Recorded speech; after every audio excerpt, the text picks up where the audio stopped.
podcast is intended for mature audiences. The views and opinions expressed are those of the panelists and do not reflect in any way those of the podcast partners, sponsors, or affiliates. Enjoy. Hi, this is Michael Buffer, and you're listening to the Voice of the People. Let's get ready for Boxing Voice. Every day I'm hustling. Every day I'm hustling. Every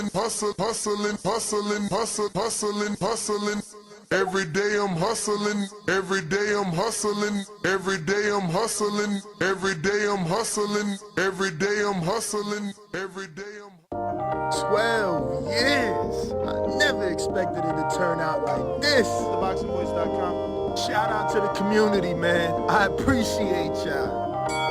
What's happening, people? Info Joe, Los Angeles, in the building. Adrian, the problem wrong, the man from the frozen tundra. Keem, straight out of Florida. Liz Lowe, Decatur, Georgia. You already know what it is. It's the Queen, Martha K, Detroit, stand up. David Maldonado, New York City. Yo, Nuss, don't cut me off, man. Don't cut me off. King Amin of Essex, catch me for them championship rounds. Big Super Mac, Plainview, Texas. Davidian in Buffalo. God bless you all. In Jesus' name. Without Chai, it ain't nothing. Without the callers, it ain't nothing, man. Bad Girl, TKO, San Diego, California. Big Fish, Vegas, Palm Beach, Florida. Detroit, the Incredible, straight out the ATL. James Benitez, Huntsville, Alabama. It ain't hating, it's just the truth. Show Kid, Mount Vernon, New York, suckers. SDS Promotions. Coach Mide from London, UK. Let's go! I'm ready! Checking in from Tennessee, it's Lethal James, P-A-Y-N-E. It's lethal. Line 6 Reed, just spreading that boots gospel. Bo from Bama, only in America. Well, I'm a true attestation to the American dream. King Born, Crown Heights, Brooklyn. You heard? 4 chicken wings and french fries, breakfast and champions. Let's get to it. JT, New Orleans, Louisiana. Stuff like that. Yo, TVV, this Coach J-Mac. New Orleans, Louisiana, 504, baby. What have you? C, Y, E. California. Like the video, subscribe to the channel, join YouTube members and Patreon for some. This is the #1 pound for pound and 2 division champion, Marvin the Tank Furman from Dallas, Texas. Mr. DBC, baby. LV Southern, from DC to Stunt City, Bone Squad. Brandon Maurice, a.k.a. the AJ Trucking, straight out of Cincinnati, baby. Madbat 100, U.S. Virgin Islands. Chick Chickarelli, Hollywood, California. Louis Reyes, Boston, Mass. Yo, drop that SDS shit, This son. message was brought to you by SDS Promotions. The voice of the people, there is no equal. You can add Nestor Gibbs on Skype to be part of the conversation. TheBoxingVoice.com. As I always say, please make sure you push the thumbs up. Share this in every episode of the Boxing Voice podcast. This is TBV for life. If you ain't on Patreon, that's because you're stupid. What up, what up, what up, what up, what up? Welcome back, ladies and gentlemen. Welcome back to another edition of the Boxing Voice Radio. Today, we're going to be doing previews and predictions for Serhii Bohachuk versus Virgil Ortiz Jr. It is the biggest fight of this weekend, and it is the fight that we're going to be previewing and predicting. So if this isn't what you're interested in, you should probably leave now. That being said, it is a jam-packed card. It isn't the best card. Live on the Zone from Las Vegas right here in the capital of boxing, right? You got Serhii Bohachuk taking on Virgil Ortiz and defending his WBC Interim Junior Middleweight title that he won when he defeated Brian Mendoza. Bohachuk and Virgil have sparred about 50 rounds, so they know each other. Bohachuk has a 95.83% knockout ratio. The biggest knockout, obviously, would be Brian Mendoza. Was not a knockout. Nathan Gallimore, Aaron Nicoli, Rafael Aboki from out of Regis's gym. Those are the biggest names that he's knocked out. Even, the tough veteran Tyrone Brunson, Freddie Hernandez, common opponent with Andre Berto. But he did run into a hiccup in Puerto Rico with Brandon Adams. And Bohachuk went down in the 8th and could not recover. Since then, he's been on a 5-fight knockout streak. That ended in the 6th fight with Mendoza going a distance. What I gather from this fight is that Virgil's taking it serious.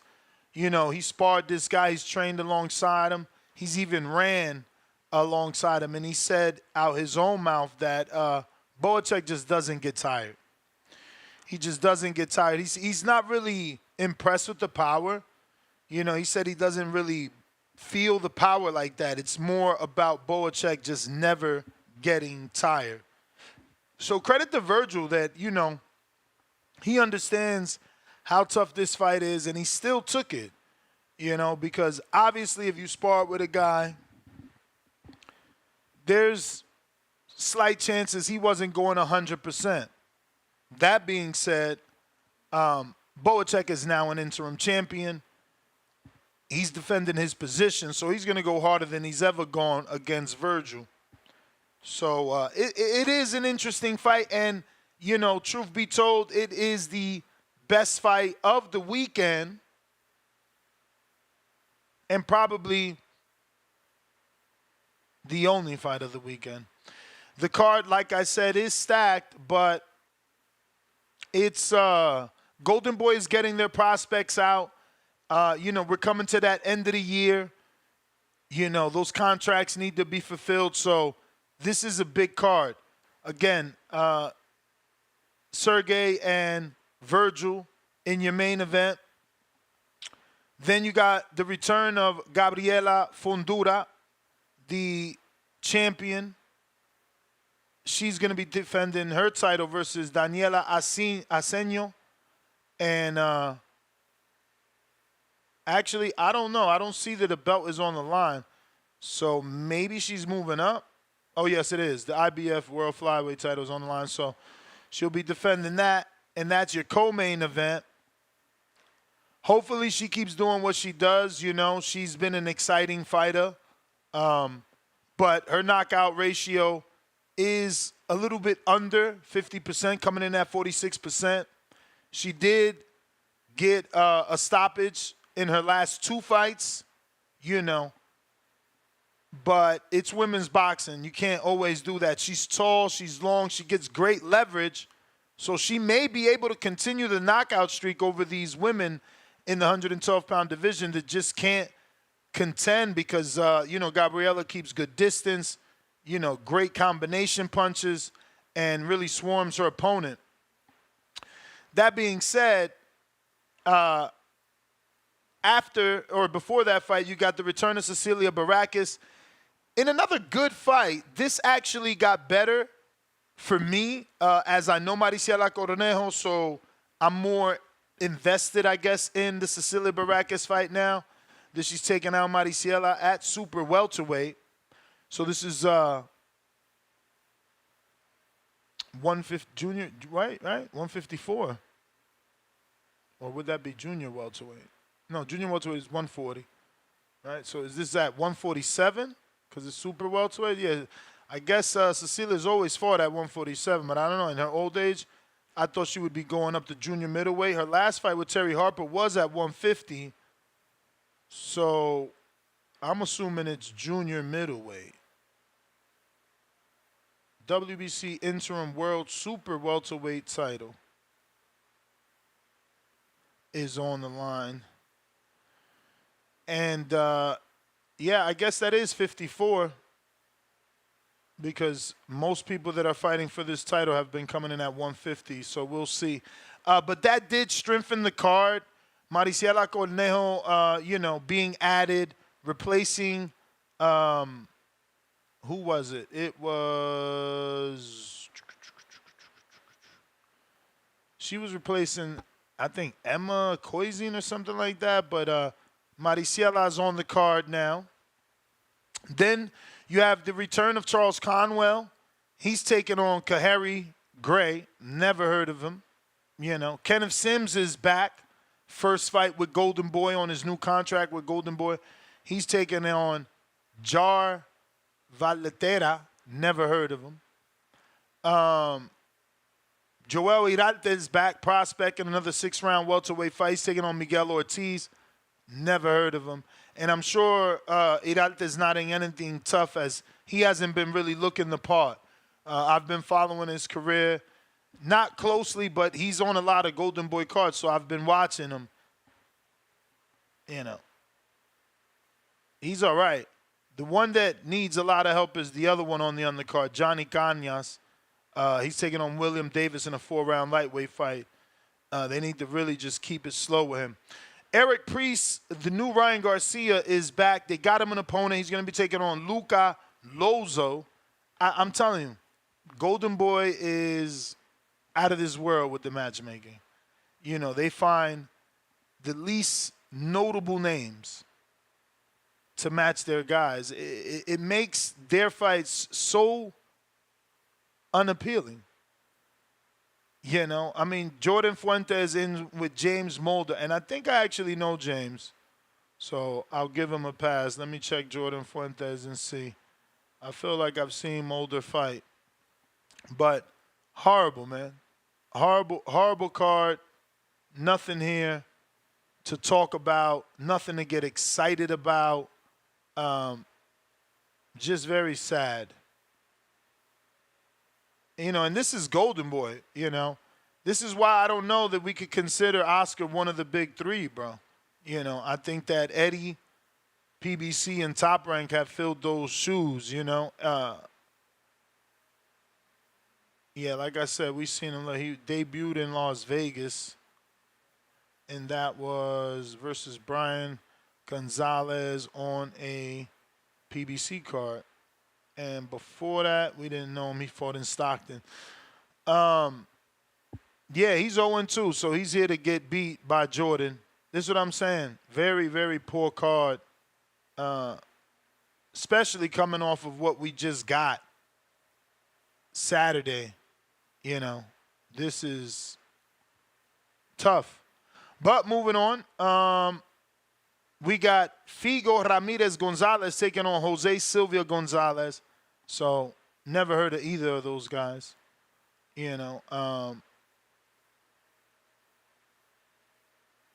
Looks like they added Jenna Creason. She's going to be taking on Kelsey Wickstrom. It's Jenna's debut. Jordan Fuentes also his debut. That's about it, man. If anybody's interested in calling in and giving me their predictions, I guess it's really only about the main event and the co-main event. We do have a lot of fans of Gabriela Fundura. And, maybe people want to give their thoughts on Kenneth Sims being back and Conwell being back. You just never know. But it isn't the strongest card, you know what I mean? I'm actually not going to Arizona because of the main event. I figured it is a better main event than next week's main event. Next week, all we got is Billy. At least this week we got, Virgil taking on Serhii Bohachuk in a good main event.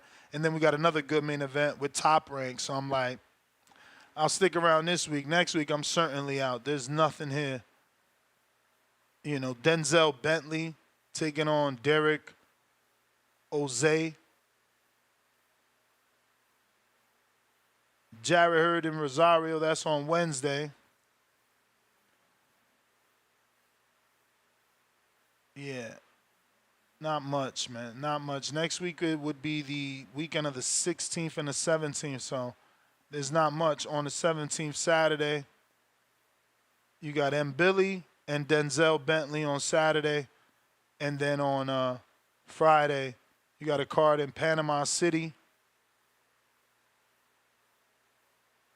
And that's it. There's nothing next week. It's a very slow week. I just want you guys, when you do your previews and predictions, try to remember that Virgil, he's only got 2 rounds, I think, at 54. You know, I get that he sparred his opponent, but I don't know. I guess sparring is kind of like fight night. You know, they're definitely not the weight of the weigh-in. So maybe Virgil has a good gauge on Sergey. But he's only got 2 official rounds at 154, man. We'll see how he performs. This is certainly his step up. And, it's only up from here if he can actually get this win and look good. We know Turki Al-Sheikh wants, potentially him and Crawford. He certainly wanted Madrimov before Crawford got him. So I don't know if he wants him now. Just to keep getting that gauge between he and Crawford. But that would be a good fight. Vergil Ortiz and Madrimov, if he can't get the Crawford fight. And if his team wanted to keep, if they wanted to keep seeing, is he ready, keep finding, tests for him, I believe that Israel Madrimov would be a good fight if he can't get that Virgil fight. If he can't get that Crawford fight, if he can win too, right? He's got to win. This is a very tough fight, Bohachuk is the natural 154-pounder. He is the champion, interim champion, and he's got everything to prove. We already know Virgil, so to me, this is more Bohachuk's coming out party if he can actually get it done. But phone lines are open. If you want to call in, the number to call is 1-563-999-3427. Press 1 one time to voice your opinion. This way, you're letting me know that you're ready to rock and roll, and I can go to the queue and get to you. Let me see here. If you haven't already hit that thumbs up, go ahead and do so. I do need your assistance to get to the next goal. Right now, we're at 228,640, so we need about another 400 to get to 229,000, but you know that the goal is 230, so we could get that shiny new graphic that says we've accomplished. We're going out to Malcolm on Twitter. What's up? Yo, Ness, you hear me? Yep. Shout outs to Boxing Voice. Yeah, pretty weak card. I do want to say, for the main event, Vergil Ortiz and Bohachuk, hope I didn't butcher his name. It's definitely going to be fireworks, man. Bohachuk, his last fight with Mendoza, man, he was putting hands and feet on that motherfucker. He wasn't able to get the knockout, but it kind of showed us Mendoza got a little chin on him, This guy's like a little, Bohachuk is like a Ukrainian Matias.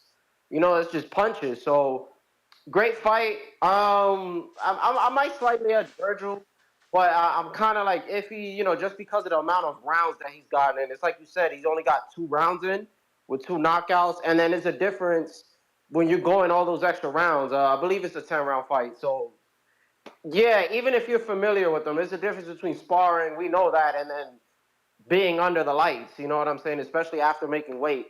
So, yeah, we'll just see how that goes, man. And with Conwell, I'm going to have him winning. I mean, kind of just like on the favorite side, I was telling my boy, man, just in case if we get like Virgil Bud, like if Al-Sheikh does that and we get something like Shakur and Zepeda down the line and they're just doing this whole versus Mexico card. I'll be cool with a Conwell and my boy Xander, man. I think that'd be a great fight if they somehow mix that up, you know? They never gonna do Conwell Xander. Why? Why would Why would Top Rank give Golden Boy their Puerto Rican star to beat up? Can I just wish on this, Ness? You know? No. I get you, but I'm just wishing upon a star, my brother. But yeah, there was one thing I wanted to say is gonna kind of steer off, and my bad, man. I'm very upset with boxing fans right now for the most part, or mainly man fans. I'm not trying to steer it too much in this direction, but I haven't heard anybody say anything, just on Twitter in general and the internet and sometimes with the calls, about that fucking offer that's supposed to be sent. You know, and I'm fucking tired of the bullshit, man. People just let their favorite fighter just do whatever and not fight the best. And then they're happy with them fighting a Rayo. And y'all know who I'm talking about, with Rayo or whoever. When Loma pulled out the fight, the best option Shakur, free agent, and they're just going to use Paris as an excuse or just some other bullshit. You know, and it's just pissing me the fuck off. We got to hold everybody accountable, you know. We're fans of the sport first. We shouldn't be fan of man, and we should just be demanding for all these fighters to fight each other. Point blank, period, man. But yeah, that's it, Ness. I'm gonna keep tuning in. Shout outs to Boxing Voice. All right, champ. Appreciate you as always. If you're watching this on YouTube, go ahead and hit that thumbs up button. It's gonna help with the visibility of the show. We got El Tanque. El Tanque. You may feel like it's your time. What's up, Ness? Good morning, bro. Good morning. Oh, it's fight week, bro. Shit. Well, Top Rank has a decent card too, bro. I think the co-main and the main event are gonna be barn burners between Brian Flores and Lindolfo. Two undefeated dudes. I got Brian for the upset, bro. That dude is looking amazing under Tony Brady. Angelo Leo, I think he's gonna get fucked up by Venado. Bohachuk, Vergil, man. A lot of people have Virgil stopping this dude. I don't know why. It's not like Virgil has actual stopping power, bro. A dude usually takes him 6 to 10 rounds to put out smaller guys in him. He has been clipped. Michael McKinson brought the pressure in the first round, had him in Bambi legs, moving backwards. His inside game, bro, I don't like it. I don't understand why people, you know, talk about Virgil like he's the next great thing, and he hasn't showed it yet. Gotta go back and look at some of his fights. I think Maurice Hooker was the only dude that was taller than him and had a longer reach. And Hooker had flashes in that fight. Every time he decided to exchange punches with him at the same time, bro, he was clipping him. He didn't have the power to hurt him, but he was, you know, he was landing him in hands. I think that's a bad idea to do with El Flaco, Serhii Bohachuk, man. That's a bad idea. Hey, you think he fights some kind of like how Rayo did Cruz, try to get an easy win? Because, man, if he steps into a phone booth fight, I think it's all bad for Virgil, man. What do you think, Ness? You think we get a smarter, more elusive type of Virgil or not? Well, I mean, based off footage, it looks like the one that is smarter is Virgil. He looks like he's got more tools. Bohachuk looks like he's all pressure comes forward. But from what I've been seeing him say, he's acting like he's not going to try to fight like that. Rosado, Gabriel was asking him like, Virgil wants you to meet him in the center of the ring. Are you going to do that? He said, nah, I'm going to fight smart. I'm not going to just throw punches. So we'll see. But he does got a chip on his shoulder. He's out here to prove that he's stronger and better than Virgil. I think he definitely has more power than Virgil. This is a natural 154 pounder, bro. Virgil, I mean, we saw him fight twice, but again, they weren't 54 pounders, and he didn't even make the weight for both fights. Virgil said that the dude don't hit hard. He said he just got a lot of pressure. He said that's his superpower is his pressure. He don't stop coming. He don't get tired. But he said he don't really hit hard. Man, oh no, he was busting up Brian Mendoza pretty bad, man.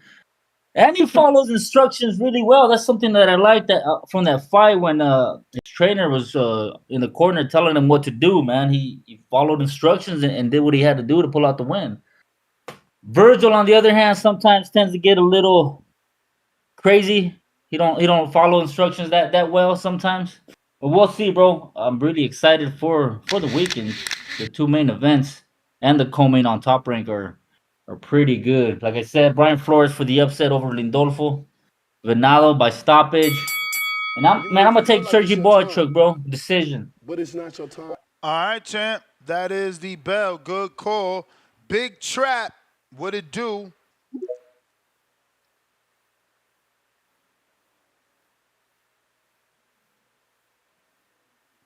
He's tall too, man. He looks taller than Rosado. I'm watching the media workout now, and obviously, you know, they're not shoulder to shoulder, back to back, but they're side by side. He's taller than Rosado. Big Trap. Big Gucci.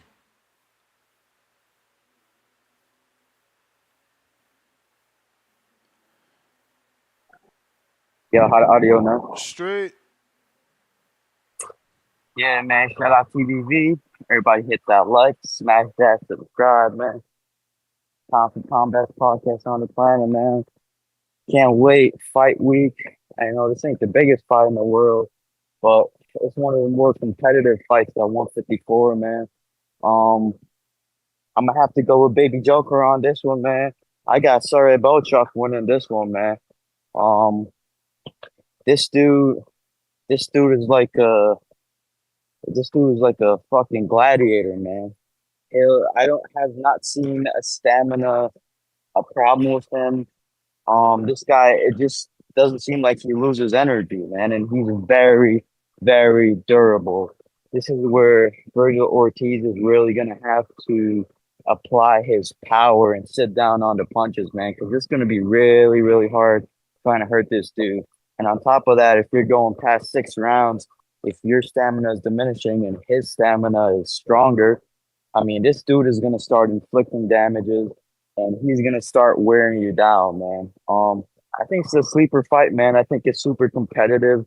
I'm not sure what the odds are versus Vergil Ortiz, but I got Bohachuk winning this one, man. Next, you know what the odds are for this fight? I could pull them up. Yeah, man, because look, sir, Bohachuk, that dude is super durable, man, and he's got power.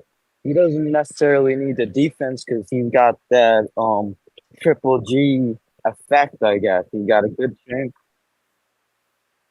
Got a pretty good chin, good power, and great stamina, man, just like Triple G. That's like a nightmare style for anyone. When you don't have to worry about hitting, I mean, the guy is so durable, you're not worried about like hurting him. You just gotta like kind of outbox and beat him, man. Because if he's trying to hurt Bohachuk, he's gonna wear himself down 6-7 rounds, and Bohachuk is gonna take off with the W, man, with the UD. But yeah, man. Hopefully the odds aren't too bad. I kind of want to put a band down on Bohachuk, man. People are sleeping on him. Nah, we hear you, Chick. Yo. What up? What up? You hear me? Perfect. Man, you gotta keep with the visuals, man. Discord look good with the visuals. But yeah, man, Virgil versus Bohachuk. This is actually Virgil's first real 154 pounder. I mean, he's just been blowing up guys. The Lorme, you know, whose chin is basically turned into cotton by now. And but yeah, the Pro Box card's way better than this. Like, that card on Saturday is just really weak. Like, bro, like how are you? Like, it's crazy. We're really just like boxing fans. We're just used to these type of cards. Virgil, yeah, the main event's good, but everything under that is like, what's the point? Kenny Sims, we don't even know who he's fighting. Like, Eric Priest still hasn't got a step up. Like, that's just crazy. Like, Oscar really just gets away with doing this while he's building $30 million mansions. Yeah, I'm pocket watching and I'm hating. And And yeah, I'm really waiting for that Jason Rosario and Jared Hurd fight. That's the fight I'm really want to see too. Besides the Vergil and Bohachuk, man, Jason went broke in DR, man. This is Jason's last stand. Hopefully, Jason's taking this serious, bro. Because if he loses against Hurd, it's probably over. It's probably over. Like, what is he gonna do? And Hurd too. Hurd got a rock in a hard place because Hurd's lost to Cubas Arias. He lost to Resendiz. Like, I mean, and I don't think either of them can even make 60. You've seen that it's now a super middleweight bout. So it's looking like neither of them could probably make 60, what it's looking like. And, yeah, I don't know. I got Vergil. I kind of want to roll with Vergil beating Bohachuk because, Vergil does have more wrinkles than Mendoza. And I'm going to pull towards Mendoza having more I'm thinking Vergil has more power than Mendoza too. So, yeah, I think I'm going with Vergil beating Bohachuk by even two. So I think it's going to be Vergil by stop. I don't know. I'm not going to pick stoppage. I don't know because Bohachuk is a 150-pounder. So, damn, it's a tough guess, man. But I'm kind of pulling with Vergil. I think Vergil definitely sees that big payday against Bud Crawford. I think just that big payday having extra motivated to beat Bohachuk. And hopefully Kenny Sims, maybe they put him in there with Barroso. Oh, no, Barroso's fighting somebody. Who's Barroso? Isn't he, like, fighting in Japan or something? So I don't know. What is Kenny Sims going to do, bro? Like, it's crazy. Like, all them 140-pounders De La Hoya signed for nothing. Barboza and Ramirez, no date. I'm out. All right. We got up next. Looks like Rez. What it do?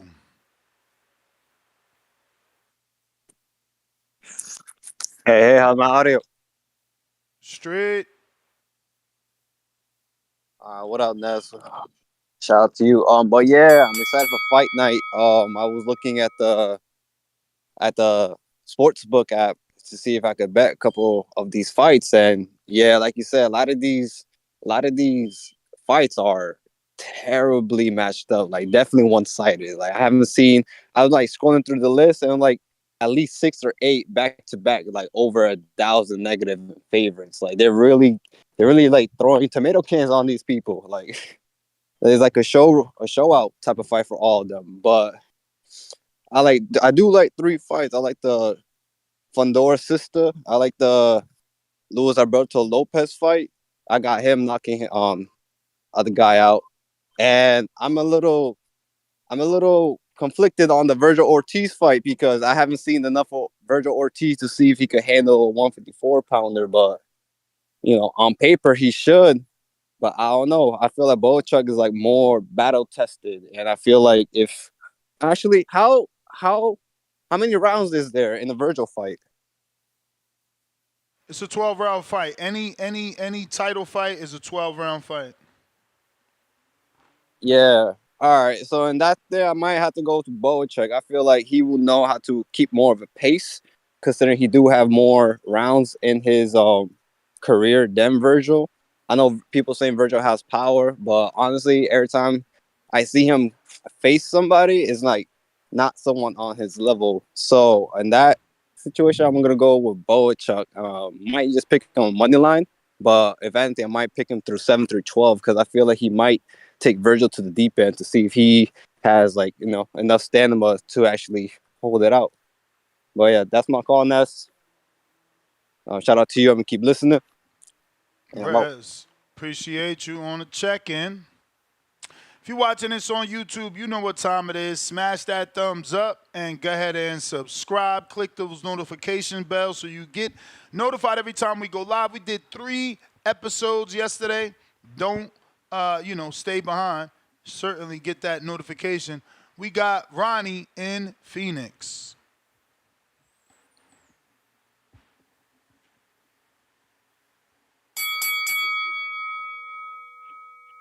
Can you hear me? Yes, sir. How you doing, bro? Can't complain, brother. How are you?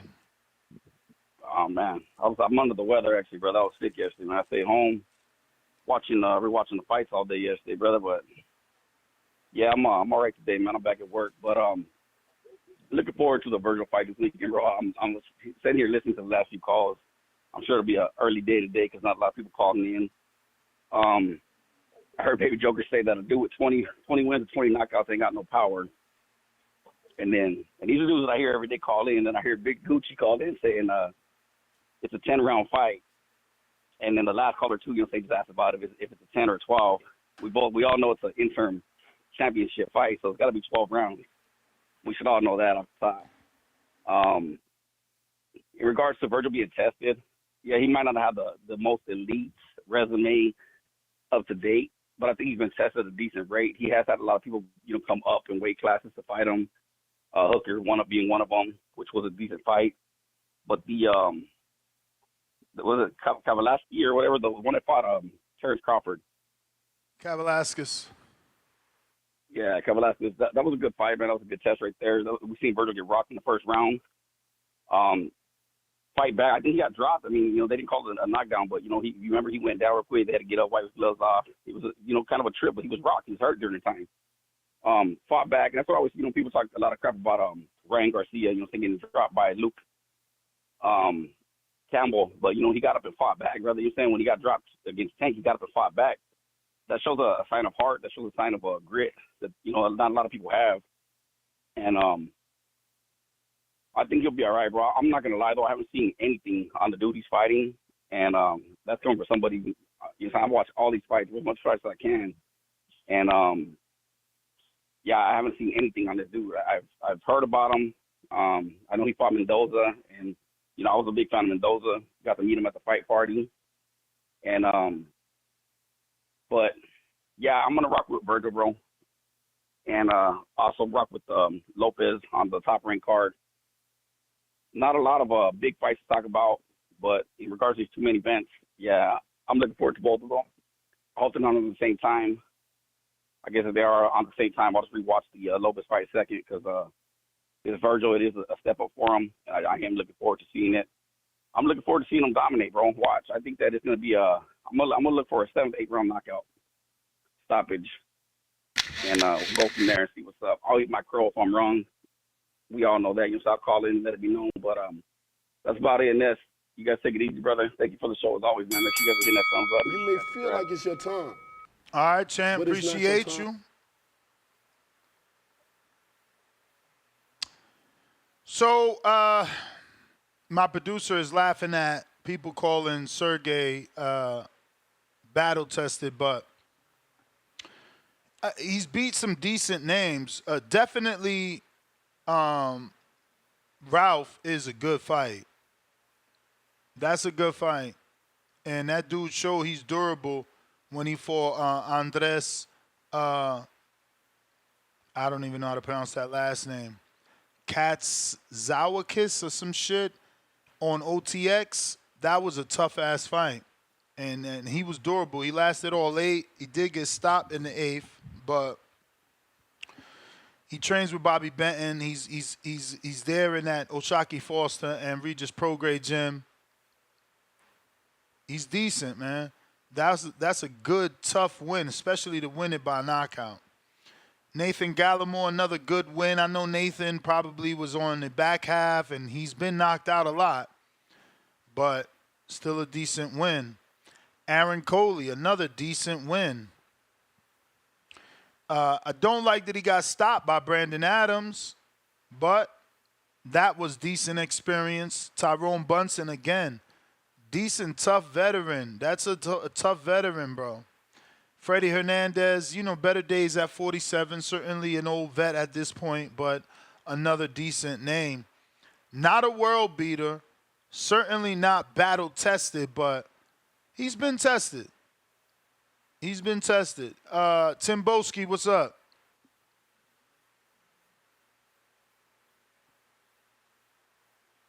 Yep. Main Street Gym in Houston. What's going on? What's good? What's good, Ness? salute to the TBV community, Marco, Mac, Two-Tone, whoever else is there. You know what I'm saying to you? What's good, man? I hope everyone's having a great week. Hope everyone's healthy, family's healthy. You understand? We got another great week of boxing this weekend. When I say great week, we got some decent names.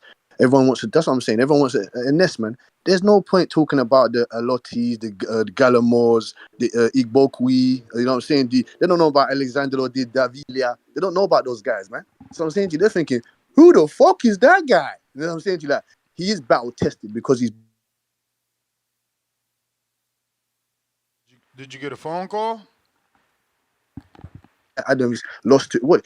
Didn't he get knocked out by Apollo Thompson, and then but the undisputed champion went 12 rounds with him, Jamel Charlo? Didn't that happen, Ness? Didn't that happen? You cut out, bro. Once you cut out, so yeah, you might want to start over. Yo, you hear me? Yeah, I hear you. I just asked. Didn't Brandon Adams get knocked out by Apollo Thompson and went 12 the distance with the undisputed champion at 154? Didn't that happen? He definitely lost to Thompson in the Bucksino. I don't know that it was knockout. Let me check though. Yeah, TKO. I'm just saying because I remember watching that fight. I'm just saying no one really knows about Apollo Thompson. They don't know about the Alotti. You getting a lot of calls, bro. Are you there? I haven't been in there with no Bohachuk or anyone on that level, but I'm saying to you that it surprises me that guy's got all knockouts apart from his one loss to Brandon Adams. All of a sudden now he don't punch hard. So we're gonna.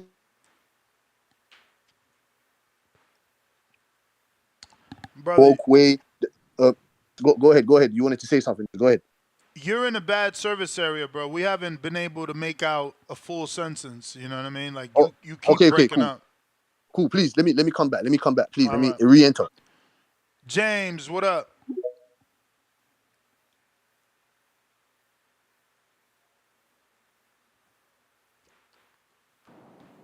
Yo, Ness, you hear me? Loud and clear. Yo, man, good morning. Hey, I like the participation of the show so far, man. I mean, this is a interim title fight that people actually care about, man. So let's go ahead and get to it, Ness. I don't really believe that Bohachuk really has a chance. I mean, you say those are good names or whatnot, man, but Virgil, man, for some reason, man, I really think Virgil's a star in the sport of boxing. So I think Virgil's going to take care of business like he always been and can maintain his knockout streak. This will not be a decision. If you bet decision, you give me your money away to the bookie, so bet KO. And it's going to be over with. The other fights, man, it's nasty work, man. It's nasty work. So, as I say, when it comes to weekends like this, make sure you spend time with your kids, listen to your wife, actually go out and do something with your wife before the main event. And, and then just be on time just to watch Virgil just put in good work. With the Lopez and Leo fight, I find that intriguing to believe that people believe that Lopez is going to actually stop Leo.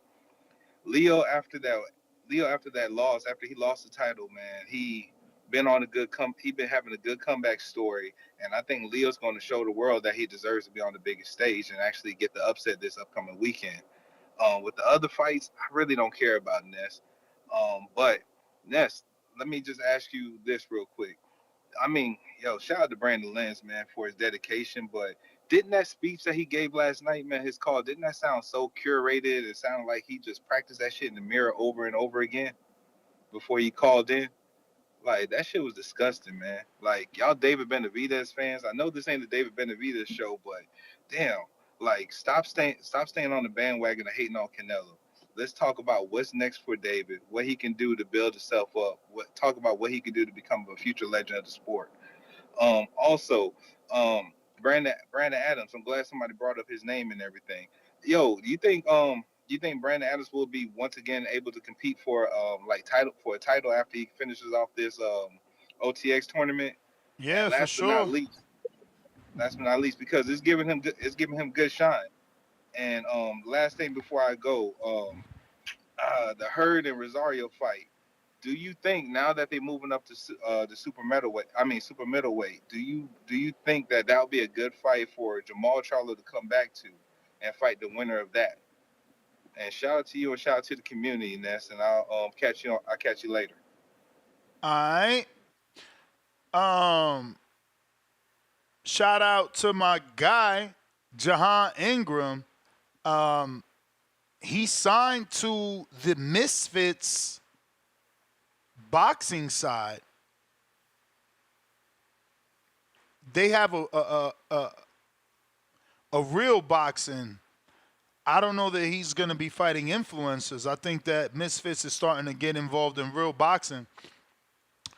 Generational talent, Jahan Ingram, joins Misfits Boxing. Dazzling U.S. lightweight, the latest pro star that joins the world's biggest crossover boxing promotion.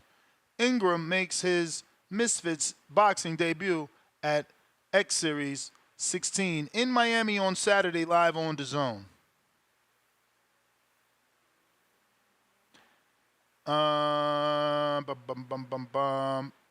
Wow, he signed a Misfits. I wonder how that's gonna work, right? Like, will he get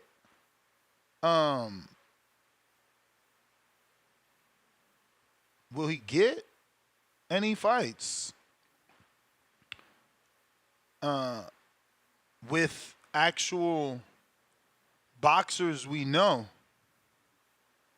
That's interesting. At least he's fighting, right? And it's on television. Hopefully everything works out. That's a first, right? We haven't really seen any pro box assigned to Misfits boxing. So, yeah. Hopefully this works out for Jahan. We want to see him get active. I mean, you know, it is DAZN, so maybe he can parlay that into, you know, getting really, you know, with one of the major promoters on DAZN, so he could get dates with actual box. Because he's going to be on Misfits. That's, yeah, you know what I mean? Not a lot of people checking for that. Obviously, a different audience will be tuned into that, so he will get some sort of exposure, but, you know, not the same audience, not the audience I think that he is craving. I don't know. We'll see, man. We got Toledo Treese. What it do? Misfits signing pro boxers out here. This is strange. Yo. Yo. What up, though? What up, though? Damn, I just heard you say your man signed the Misfits. That's interesting. It is. But well, shit, maybe he might get on one of them KSI cards or something. You know, that's different. You know, get big visibility. People fuck with KSI. They want to get him in the ring with Jake Paul and shit. You know, so maybe he swing undercard of that or something. If KSI and Jake Paul actually do ever fight, shit, he might get on the undercard of that. That'd be lit for him. But with this Vergil Ortiz and Serhii Bohachuk, I mean, it's interesting. You know, we got eyes. We got a vested interest in this card for a different reason. Shout out Charles Conwell, you feel me? Midwest Mafia member, you feel me? We need to look good. Hopefully, we can get in the ring with Virgil or something. They'll show us some love. I know they acting like they're trying to build him up for boots or something, but I don't know about that, man. I don't know about that. And Charles Conwell, man, if Oscar acting like we can't get that fight with Virgil, man, we might want to consider moving up to 160 or something, man. I'm going to say it and I'm going to say it again. 160, cruiserweight, the two worst divisions in boxing. Charles Conwell, we might have to just make a move, go up there and take that shit over, you feel me? Uh-oh. Breaking news, looking like my man Gustavo Limons is coming back the 20th of September on the Munguia Bazianen card. So that's what's up. Get him going. Who you think they gonna put him in there with? Nah, he getting a tuna. He just signed a top rank. You can't throw him in there with no Keyshawn's or nothing yet.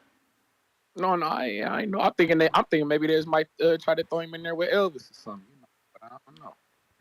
You know. Damn, on their debut, bro. I mean, shit. We gotta. Hey, I ain't gonna hold you, bro. I'm looking at all these. It's getting to a point where it's like these divisions, bro. They getting saturated with so many fighters, bro. It's like fuck, like let's get them in, like let's throw these guys in the mix. Like it's a lot. I'm saying I would void that contract if I signed with you off a loss that I beat, and now you throw me in another tough fight without introducing me to your network audience. Like, you know, I'm coming from Argentina. I fought on the zone. I signed a top rank, and the first thing you give me is Elvis. I don't know. I mean, it ain't like Elvis, but it ain't like Elvis looked that impressive his last fight. You feel me? I mean, yes, he did. Like, he had a little hiccup in the beginning, but he got that together. I don't know what you was watching. Hey man, he to me, he didn't look. Hey, he didn't look. I get that he was coming off a layoff and shit like that. He just didn't look that impressive to me. I don't know. I think Elaine Most might have gave him some good work. You feel me? In his first fight, you know, he's a sturdy guy. He come to rumble and tumble. You feel me? Swang and bang with you anyway. So, you know, I don't know. But, hey, that's neither here nor there. What I do want to mention is shout out to my guy, Thomas Matisse, man. I see that we got a fight coming up in about a month or so against that guy. Who was it? Hernandez. Yeah, Rocky Hernandez. Tough fight. Yeah. Tough fight. Yeah, but Midwest Mafia shit, we need that. I'm liking that for my guy. It's your time, but Thomas it's not Matisse, your time. Shout out to you. Shout out to Post Boxing and Vic Green, man. But shout out TBV. Shout out Toledo, Ohio. Midwest Mafia, man. Y'all know what's going on. Y'all be cool. All right. Keyshawn and I don't know if I told you about Keyshawn and Troy Isley back, and they gonna headline and co-main hometown card in Norfolk. What up, champ? I put 2 of me instead of you. What's good? Top of the morning, TBV. What's good, man? What up with you? Not much, man. You going over the Bohachuk and Ortiz card, correct? Correct. Well, I'm a little bit uninitiated with the rest of the card. I'll ask some questions and try to give my input. But I know about the women's boxing all over that joint. So real quick. Yeah, no, you can tell us if Gabriella's in a real fight. For the first time, well, no, I can't say that because Christina Cruz was a very tough fight. But I think, it's a good fight. Unknown opponent. What I can say about the opponent's resume, and I said as much on the newest episode on the championship rounds. Y'all guys, be sure to go over to YouTube right here and check that out. A pretty solid opponent, but it's really nowhere for Fundora to go. And if this fight poses any sort of difficulty, we may see her sidestepping the current unified champion. Now, Marlene Esparza held up this division for a long time, even though she wasn't able to make weight. Thankfully, La Chucky Alanes relieved her of those belts recently, and Alanes has not been in action since. So Alanes is now the unified flyweight division champion. Fundora's got the IBF, and Fundora needs to move toward a unification. So when we ask, is this a tough opponent? Sure, it's a reasonably tough opponent, but it ain't much going on at flyweight. So she need to make a move towards that unification bout with Alanes, and we'll see how Fundora is stepping after this one. That's really the questions on this one, and as far as Fundora goes. But we also had some other missteps. I don't want to say missteps, but Maricela Cornejo, who is definitely a professional. She's in action. That fight actually got more intriguing to me because I didn't know, what was it, Emma or Ezra or some shit? Emma Cozen. Yeah, I didn't know her like that. I don't even think I ever watched her. So now now I can watch it. You know what I'm saying? Now I can watch Cecilia. Like, I wasn't really gonna stay home to watch Cecilia versus a girl I don't know, because Cecilia, ain't she like 47? Well, I don't think she's that old, but she might be, closer to 44, 43, Oh, you mean 47 weight? No, 47 years old. Oh, no. She ain't that old. That's what I'm saying. Like, she used to be welterweight, yeah, for sure. But now she's moved up. And, of course, I don't think she's that old. I don't think she's that seasoned. She ain't that ripe, not yet. But still, it is. Go ahead. But to your point, it's time for her to, it's like, do or die. Now, it's funny thing you say about Emma Cozen. Emma Cozen is the unified WBC and WBO champ. And one of her only losses is to Clarissa Shields. So if you've seen Clarissa Shields in one of her fights, I believe this was in 18 or 19, that's probably the last time you've seen. She was born in 81, September 28th. She's 42, so she's about to be 43 in a month. Yeah, you making her 47, you know? Bro, but hell, she's Norwegian? Holy shit, I thought she was like some sort of Latina. Well, she's Colombian, but she did, grow up or was raised in Norway. Okay. I knew she had some sort of Latin in her. Definitely. But yeah, man, that fight. So again, Cornejo has been in there with Clarissa Shields as a replacement for Hannah Gabriels, and she's been in some other good fights, so she is a solid professional. I'm totally picking Cornejo. Yeah, why not? Cornejo has been in with the tougher opponents. Cornejo has been in with Shields. She's been in with Franchon. She's been in with Aaron Toughhill. She actually fought 2 fights with Franchon. She's had the tougher career, more experience. This back half of her career, she's been doing well. The issue that I have with her is that she jumps so many trainers. She be with Robert, then she be with Jose, then she be with Ishmael. So she could be picking up things. But there's a lot of jumping around. I think right now she might be with Salas. I'm not sure. I know she lives out here. She's certainly in a good place in her life. She's in a relationship. She seems happy. So mentally she should be ready for this fight. She's younger. And I gotta agree. I'm picking her for, I don't know if people think it's an upset, but I'm definitely picking Cornejo to beat Breakus. Not the breaks off Breakus, but it is possible because Cornejo does have 7 knockouts. She's a pretty solid puncher. But Breakus is tough. But yes, talk about being on the back end of a career. I remember, let me see what fight she fought. You was there. I know you remember. Cecilia fought in LA on the Triple G card. Who she fought in LA on the Triple G card? You remember? That was the McCaskill fight. Oh. Okay. Did she lose that fight? She did. Okay, I felt she lost that fight. And the rematch. All right. So I'm really picking her then. I'm really picking my girl Mariciela. Plus, she came to my appreciation night. I got to ride with her. We had her in studio. All that. And again, she's just got, I don't want to say more world level experience because obviously wasn't Cecilia undisputed or unified for a long time? Undisputed for a very long time until she was unseated by McCaskill. Yeah, but she was like the man when there wasn't no TV. So that shit didn't really matter. Because once she got on TV, she couldn't handle the pressure and the lights of McCaskill. So, I don't know. I'm sticking with Mariciela, man. And this is what I'm saying. Like, I wasn't going to tune in. Like, I didn't even know the other girl was unified. I didn't remember anything of Emma, so I just wasn't going to tune in. But now that it's Cornejo, I'm certainly going to be locked in. Chad, what up?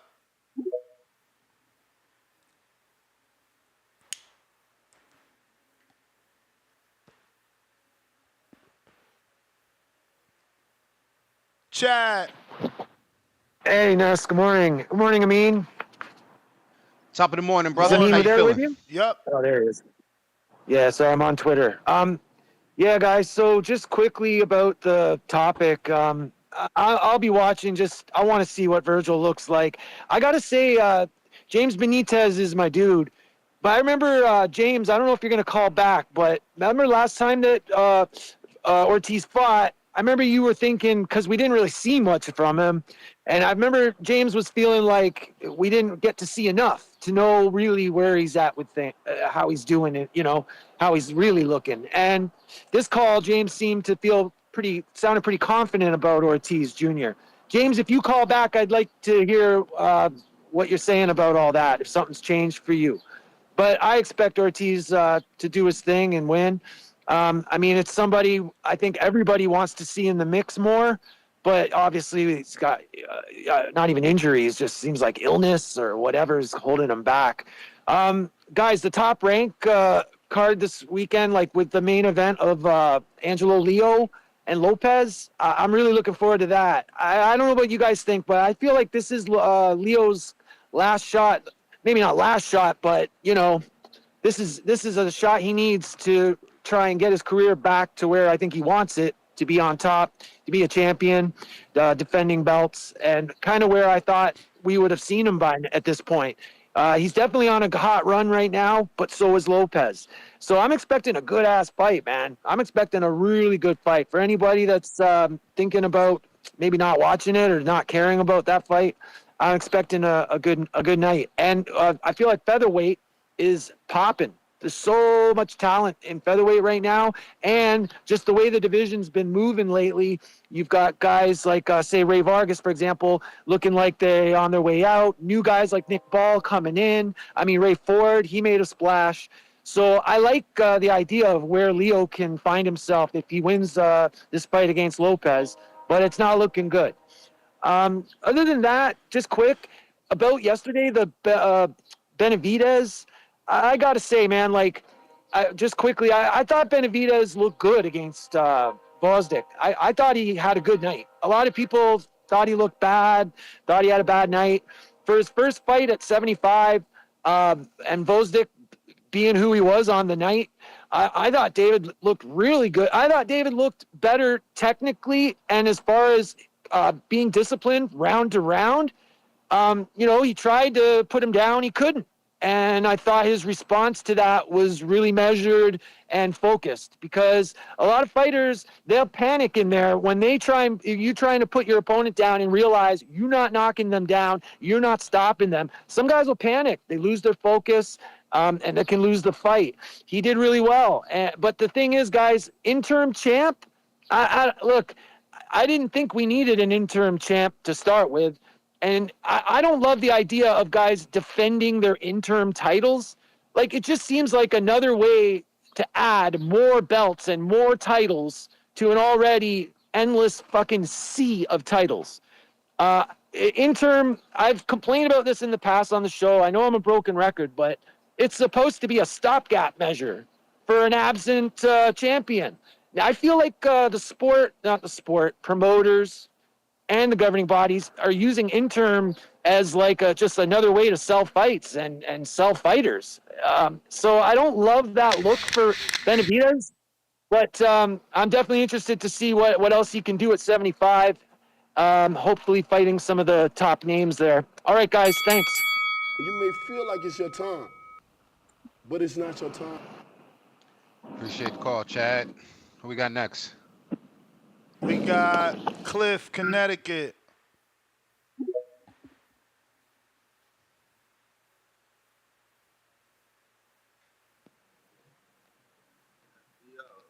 Yo. Yeah, that's that last caller.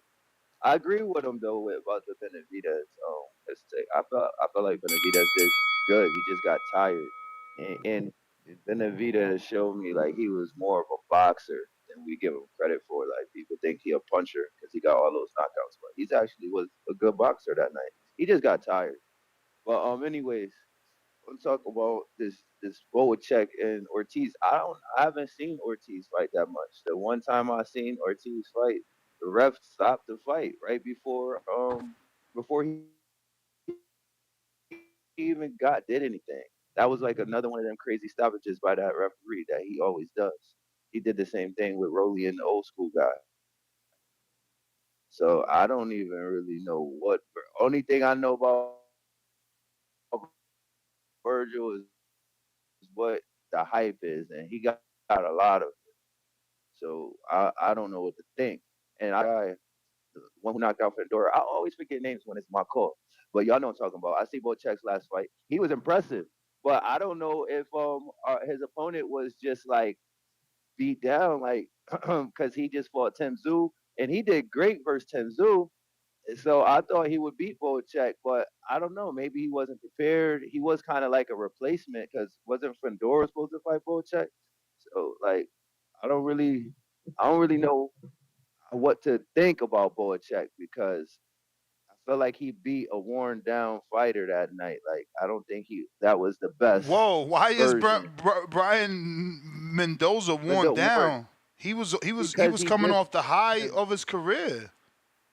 Because he just fought Fundora, then he fought Tim Tszyu, and then he was kind of a replacement for Bohachuk. So I feel like he just went from the high of his career to but he beat Fundora. fight. He stopped Fundora. He did. So you acting like he lost to Fundora, then he lost to Tszyu. Now he lost. Like that's not how it went. No, that's not what I'm acting like. That's just what you want to spin and do like you do. I'm acting like he just had two big fights and not that much time, and then he came to a third fight that wasn't such a big fight on the prelims. He wasn't training for the fight the whole time. He was a replacement for the fight. Nah, you wrong. You wrong. Remember, he was already gonna be on the card, champ. Just he was gonna be on that card. They just switched opponents for him. He was always training.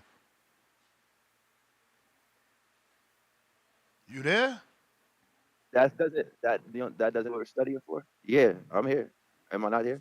Yeah, I hear you now. I'm just saying he was always on the card. They just gave him an upgrading opponent. Yeah, but that still matters. I don't know. Maybe Mendoza was ready for the fight. I questioned if he was.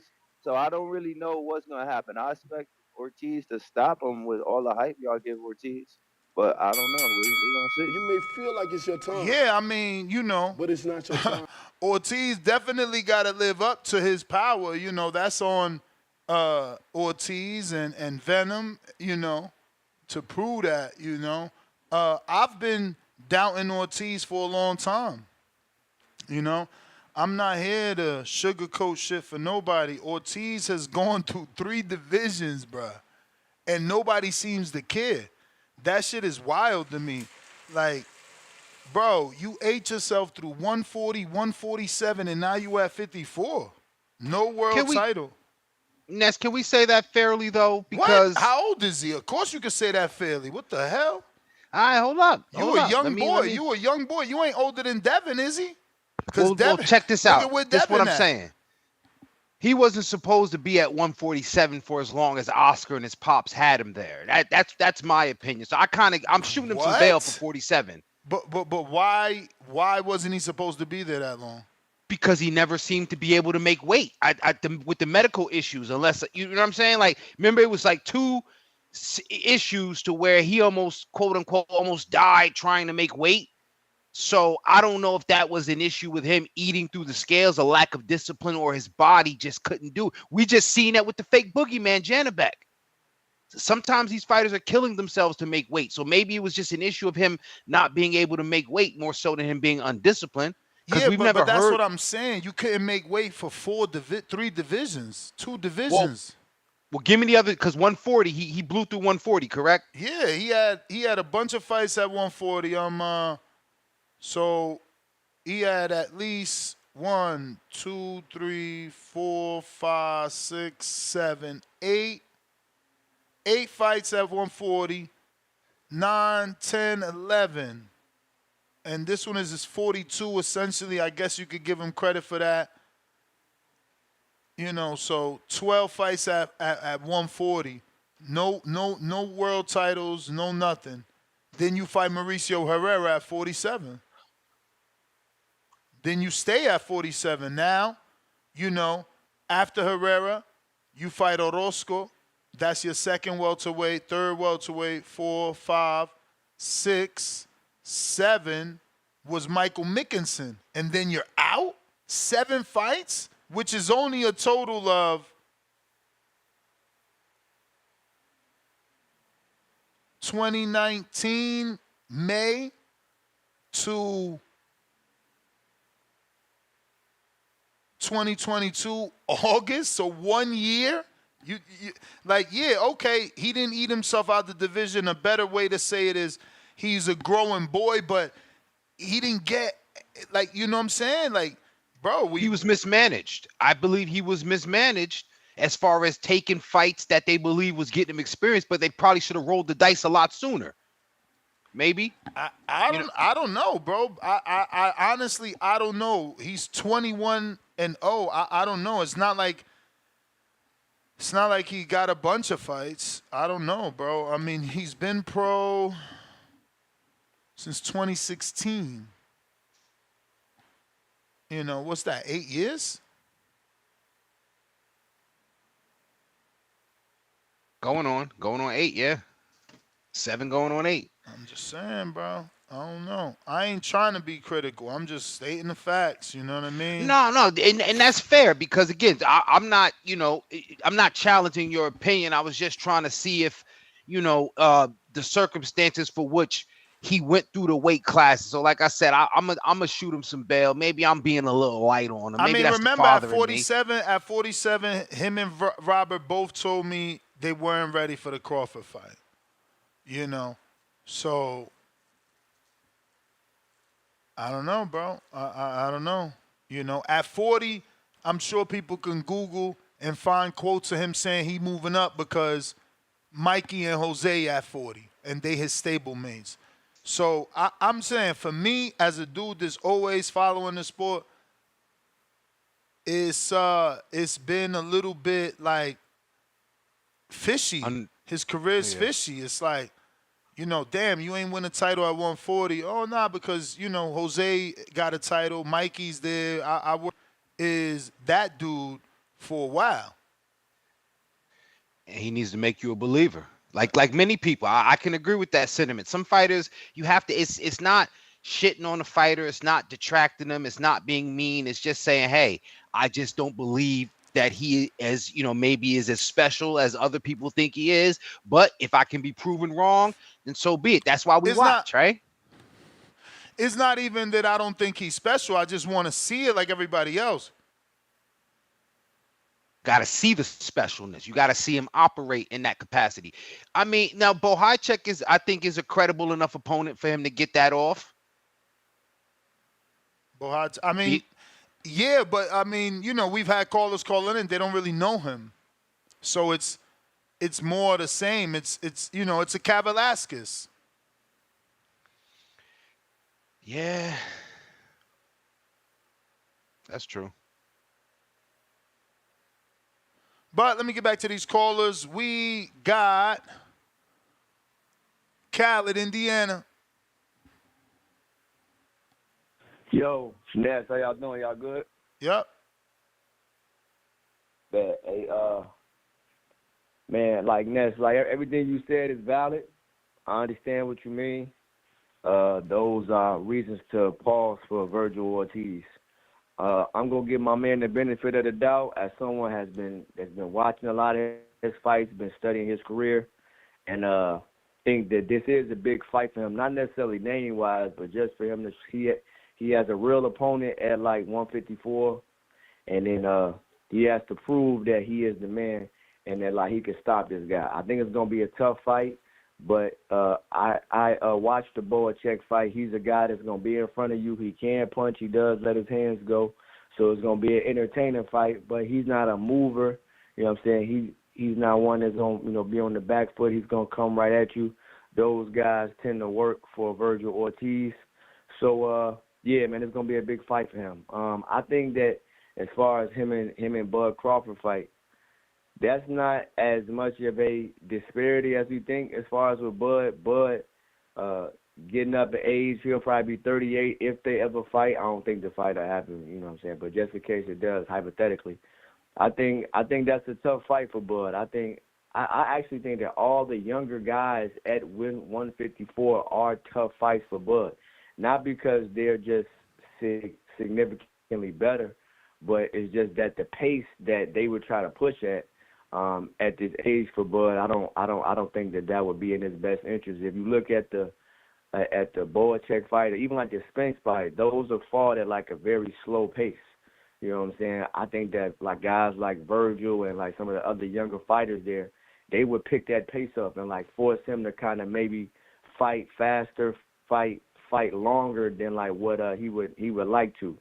So yeah, man, I'm very high on Virgil Ortiz. I'm very high on the skill set. I'm very high on the punching power. I'm not gonna say that he's the best at 154 right now because Bud is there. You know what I'm saying? But he's clear he's clear number 2 for me.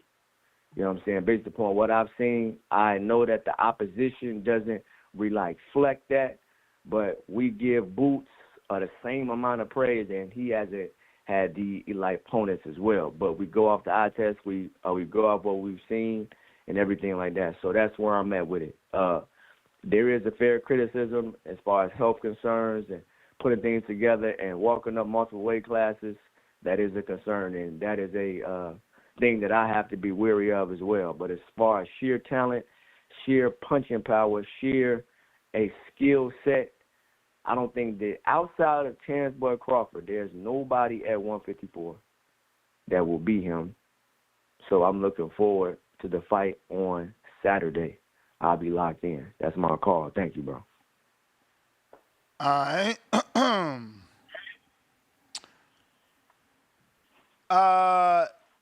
I mean, did you see these fight night weights floating around? I want to know where this information's coming from. Like, how did they get a list of everyone's fight night weight? Makes me question the accuracy of it, man. It could it be that, people just, they're prone to the era we live in. People want to be exclusive, so they get hold of information and they put it out there for us to see. Or is this just, a group of rabid fans conjecture about what they think another man weighed based on their eyeballs from halfway across the country or the world? I'm not sure. I don't know, man. It's interesting, though.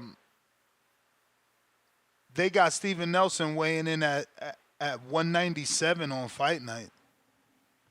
That's fucking crazy from 168. Like, they need to really, really check if that's real. Yeah, I mean, I could see, 187, but 197, Word. That was the one that stood out to you most, though? I mean, I just skimmed through the list. They literally just DM me it right now. I'm not, Yeah. But I know you talked about it on another show, Charles Conwell, talking about something to prove. Do you think this is a pressure on him? Because we've heard his name in the division. We know about his history, almost the Matias effect, if people know what I'm talking about. Is this a big moment for him? Like, or is it not as much visibility because of the same questions people have about Virgil? For who? For Conwell. Bro, what big moment? Visibility, I'm saying. Anytime we get to see a fighter that we constantly heard about him in the rankings, constantly being a mandatory, but a lot of people have yet to see him. And I was saying he kind of got like a Matias type. Are you doing a live fight chat with me? Yeah. Okay. I thought you was gonna go out. I mean, I don't think any of them dudes getting airtime. I think everybody is gonna go out, do what they're gonna do, DVR, and play back the main event.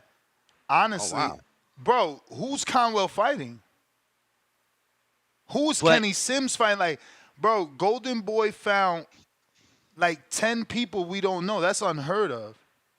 And if anybody know you, they know you keeping it real about Keith Sims. What, Kenny Sims? Kenny Sims, when you say, like, who's he fighting? You know what I'm saying? You just honestly, being honest. I don't know. Yeah. I don't know. I read them names earlier today. I don't know who these guys are. I really don't. Kahari Gray? Who the fuck is that? That's who Conwell's fighting. I never heard of this dude. I'm Googling him now. Did I see him? No, Palladium in Worcester, Explosion Bill, what the? He fought Beck the Bully. I see that. All right. And Gary O'Sullivan. My man from Plainfield, Jimmy Williams. He fought Greg Vendetti. I mean, he lost to everybody, though. He lost to Greg Vendetti, for God's sakes. Nah, B. He lost to Spike. Spike cracked him. Like, this what I'm saying. Like, how they doing this to Conwell, bro? This what they give him? Look, Ian Green beat him. We just had Ian Green on the show. Yeah. But hey, I mean, I'm pulling one of your moves. I'm playing devil's advocate. no, and that's great. It's great for the show. I'm just saying, I don't think that anyone is tuning into this, like to these fights. Like, yo, look at who Kenny is fighting. It's Jahar, or is it? It's not even. Is it Jair? Yair. Is it Spanish? I don't fucking know, bro. I never heard of these dudes, bro. Yair Valtierra. Look, he lost to Lindolfo and Nesta Bravo, but it was a no contest. Murataya beat him. So it's like a dude that we've seen get beat. It's like, how do you not take your girl out? So Ness, hold on. I'm with you. I'm definitely with you. Because listen, my kid's gonna be with. No, I'm gonna do the live fight chat because I'm not gonna be here next week. Because next week's even worse than this week. So it's like, fuck it. I'll just do for the both cards because in between both cards, there's like 3 fights that's worth being live for. So let me ask you this though. I'm playing Ness's advocate. We ain't calling it devil's advocate. I'm playing Ness's advocate. Are you being a little bit too hard, pause, on this card because this is a showcase? All right. But why is it a showcase? These are tune-ups. All these guys are getting back active. Kenny Sims hasn't fought since he had the eliminator. Conwell was on a milk carton. Fondura is the only one active. You know, like everyone on the undercard has been inactive. And I mean, outside of your 4-round Joel Iraltes and Johnny Ganas, that they've been at fighting and not looking good. I'm talking about giving a fighter an opportunity. Yo, you advocated for Wilder to get a bum of the month club. I'm trying to say, can't these guys get a fight where they can look good so people can know who they are? Bro, but we've been knowing Kenny and Conwell for 7 years, if not more. It's time to get those guys big fights. They contemporaries is so far ahead. I mean, let's look up Kenny's age. Let's look up Kenny's age and see who's in his class and where they at. Like, bro, you kidding me? He been deserved the shot. He beat Elvis. So Kenny is, they don't have the fucking box rec, don't have the age. What the hell? Wanted to do wiki.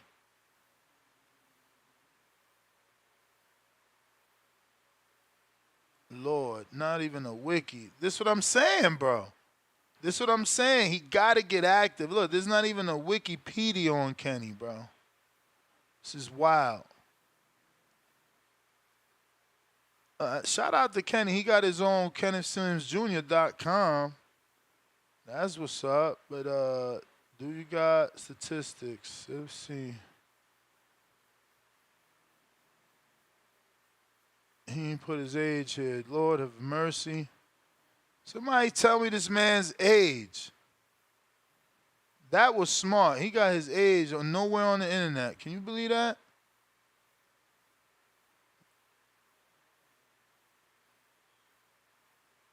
This is crazy. Yeah, I can't find it nowhere. Whatever, man. Let's see how long he been pro. Since 2014. So 10 years pro, no world title shot. No big name. You know, no big name. His career-defining fight is Akhmadov, which only hardcores know. You know, you can't call the Rodriguez Elvis career-defining because he was a prospect and there was no, well, there was a title on the line. So, you know, pick your poison. Did you like when he fought in Vegas and won the WBA strap?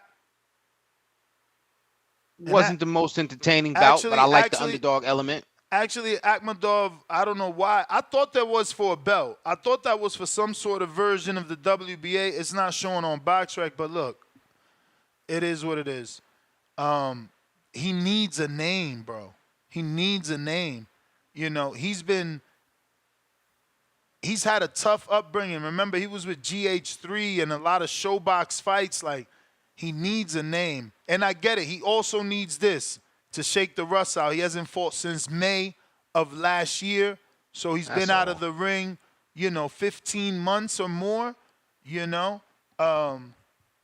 Yeah, look. I guess he needs this, but it's not exciting his fans. I'm a fan. I can show you my DMs, bro. I'm like, bro, let me get an interview. What you got to announce? Because you know him. He's like, oh, announcement coming soon, fight date, blah, blah, blah. So I'm always in his DMs trying to, like, figure out what's going on. Do he want to come on the show? He's one of these dudes that wants to wait last minute. Look, it's been so last minute. I never even got him on the show. Camp over. He in the fight. But he needs more exposure, man, and he needs a big name, you know what I'm saying? Because this is 140. Who's mentioning Kenny Sims? We was talking about Tio yesterday. Nobody mentioned Kenny Sims and Tio. They never mentioned Kenny Sims and Devin. They don't mention Kenny Sims as a 140.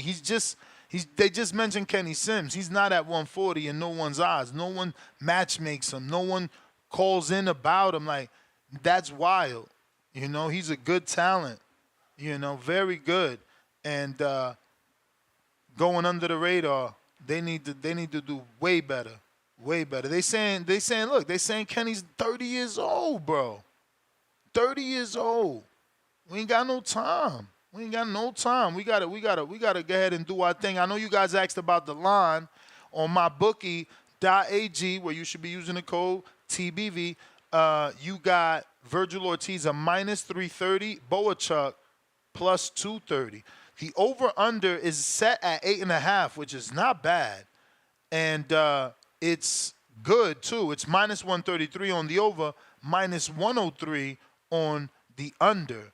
And as far as Venado Lopez and Leo is a plus 320 and Lopez is a minus 500 with the over set at 10.5, minus 410, under 10.5, plus 265. That's mybookie.ag. Use the code TBV when making a bet. Bet responsibly. Wait for the betting show if you don't know. We got General Camino. What up? El General. Yo, y'all can hear me? Yes, Loud sir. and clear. Cool. What's good? What's good? That's how the morning treating y'all. Can't complain. Very good. Heard you. Yeah, this Virgil Bohachuk fight, it's not too bad. I mean, I don't know if it's worth the event they putting on because, like you said, there ain't really no names on there. I ain't really looking forward to it, so I'll probably definitely be catching this on the replay. I don't really see myself staying up to really watch this, to be honest. But it is a good fight. I wish it was being put on at reasonable hours where I could watch it, say at 7 or 8, and then probably go to bed on time. But I can't see myself staying up to 11 o'clock to watch this. But yeah, as far as 154, I mean, I just looked the other day. It was the Jamel Charlo's, not the super belt, but the one under it that Crawford won on Saturday, right? So Charlo's still the champion in recess for the WBA, if I'm not mistaken. I'm not sure because I think they denied his request for that. So then that would still make him the champion then, right? Because I don't think they gave Crawford. They gave No. Crawford that secondary belt. No. I think that they denied Jamel's request for that. I think all he has is the Ring Magazine belt. You would have to do your research, though. Yeah, I just checked on BoxRec, so I'm really not too sure. So, I mean, if that's the case and Crawford is just a champion, then it is what it is. He should find the best fight. But if not, then I think him and Charlo should squash that to see who should be the main champion for that sanction. But yeah, outside of that, what was Crawford's weight on that list you got? Did you check, or do you mind checking? I don't mind checking. Again, we don't know if this is real. I don't want to be giving out information. I don't even know who this person is. I see a lot of people follow the dude, but I don't know who he is. Oh, yeah, nah. This ain't fact or anything. I just want to hear what's being, put out into the air. They said he weighed in at 153.4, then he gained 16.4 pounds, coming in at 169.8, allegedly. Okay. Allegedly. All right. Well, thank you for that. Outside of that, I don't even really think I got too much more to say, man. Everybody have a good day. Have a good one. I'll talk to you later. Shout out TBV. Appreciate the call, Camino. All right. Shout out to all the fellas that's reprioritizing, you know what I'm saying, their partnership over the bullshit fights, what they consider to be, y'all. You know what I'm saying? That's what's up, Nah, man. you got to, bro. You got to, bro. You know, someone I think yesterday, Tone, or one of these days, he kept repeating, how do we what he said? Did he say boycott, or how do we I don't know what the term he was trying to use, or he used when a pay-per-view isn't worthy. Yeah, you don't have to steal. You don't watch it. That's how you boycott. You show them by killing their viewership, showing them that only 50,000 people tuned in because they made one-sided garbage fights. It's not difficult. That's how you boycott. Instead of being a fire stick boy, go ahead and be a fireside boy. Go sit by the fireside with your old lady, have some wine and shit. Yeah, like, look, this card's it's not worth it. It's a playback. Now, I'm invested in Kenny. I've interviewed him. He beat my guy Elvis. I've been in the gym. I've watched him spar. He's out here in Vegas. He been in my appreciation party. He's a really cool dude. So I'm going to watch that fight. I'm invested in Conwell for the same reasons outside of him not being at my party. I've watched him spar when I lived in Jersey. I seen him spar Shadeja Green. I seen him spar the dude that went to the Feds, Kalides. I seen him spar a lot of people. So I'm invested in Conwell. So I might watch that fight. Same thing with Mariciela Cornejo, but you aren't me. I've been watching this sport for so many years. I'm going to be way more invested than you. You shouldn't waste your time if it's not worth your time. You need to value your time. And that's how you show them. Because the top-ranked card is no better. The top-ranked card is no better. You got Vinaldo Lopez, and this will be tomorrow's previews and predictions, unless we get a better news, because these are probably even worse because they don't even have A-sides. Their A-sides are less known than the A-sides on Golden Boy. Like, at least we know Kenny Sims and Conwell. You talking about Lindolfo, Delgado, and Vito Meneleke Jr., and Vito just got an opponent. The best fight is the main event with Venado Lopez and Angelo Leo. But again, I'm not you. You aren't me. I'm invested in Alan Garcia. I love Coach G. She just lost 2 fighters, so I really need Alan to do good for the betterment of Coach G, so that the female coach can keep training. If she gets a world champion, she gets more popular, more people train with her, and that doesn't die. Last woman I know that was training on a high level was Ann Wolf, and she's not doing that anymore. So, I want to big up Coach G. I want to see her win and keep doing her thing. So I am going to watch Allen.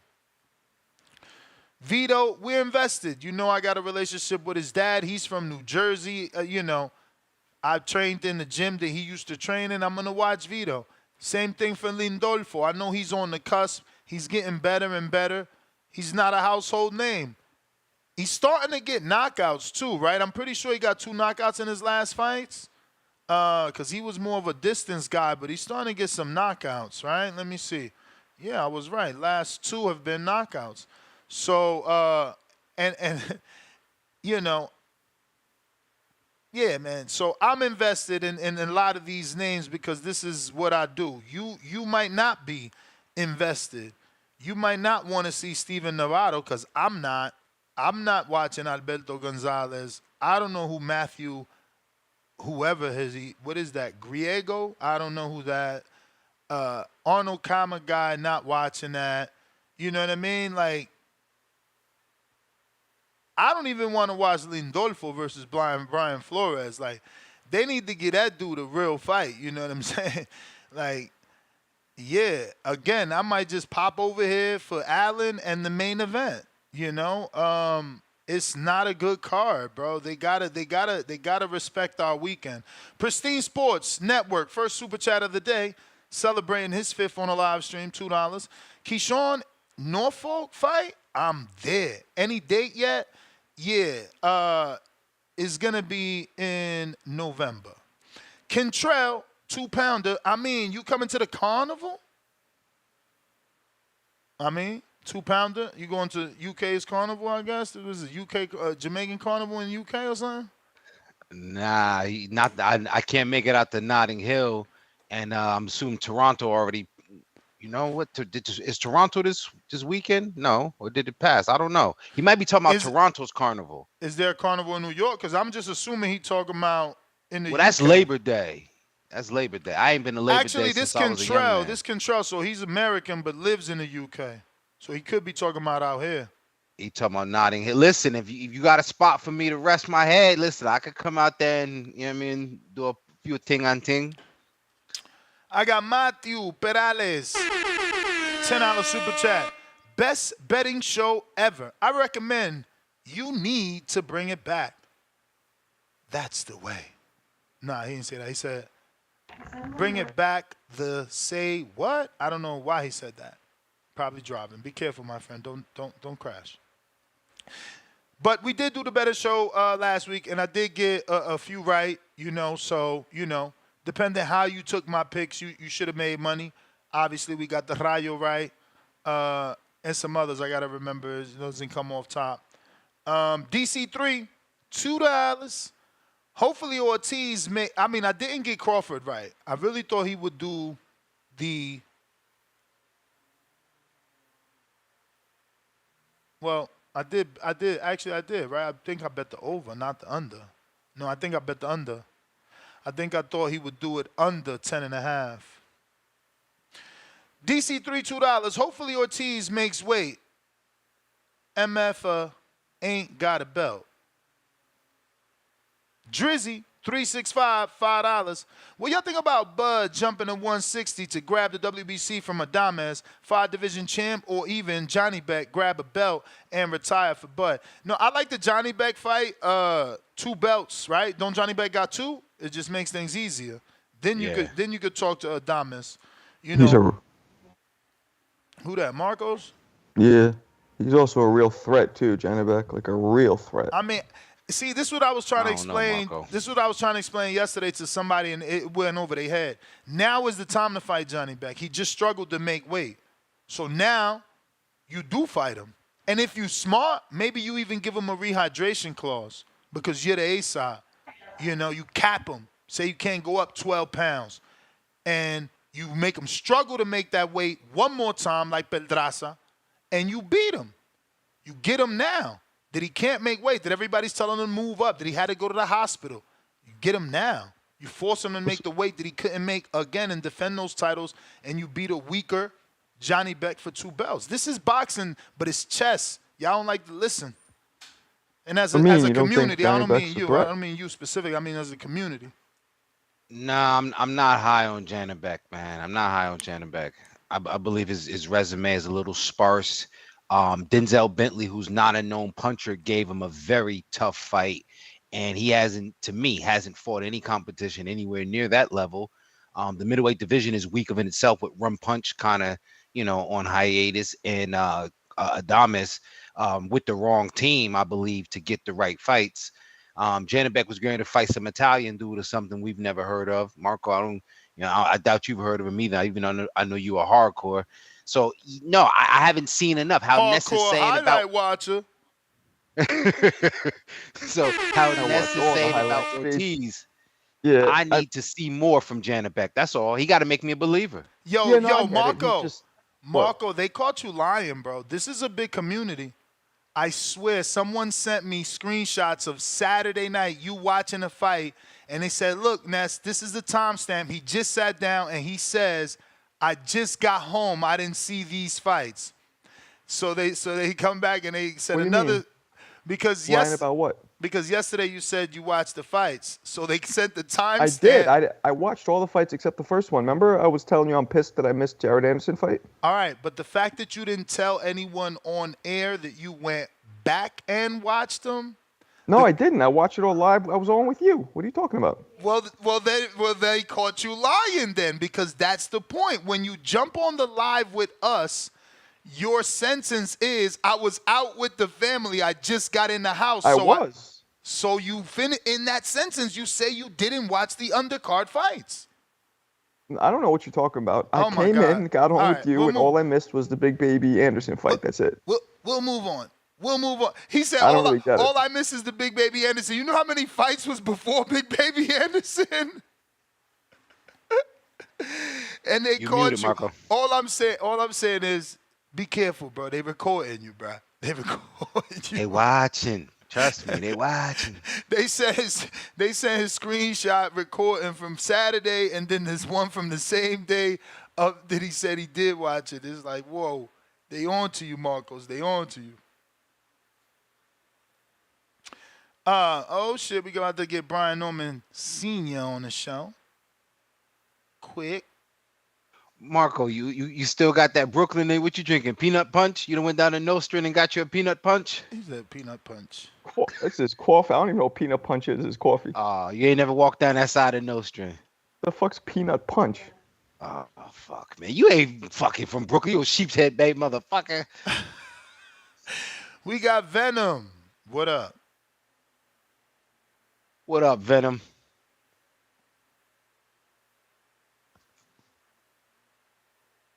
Unmute Venom.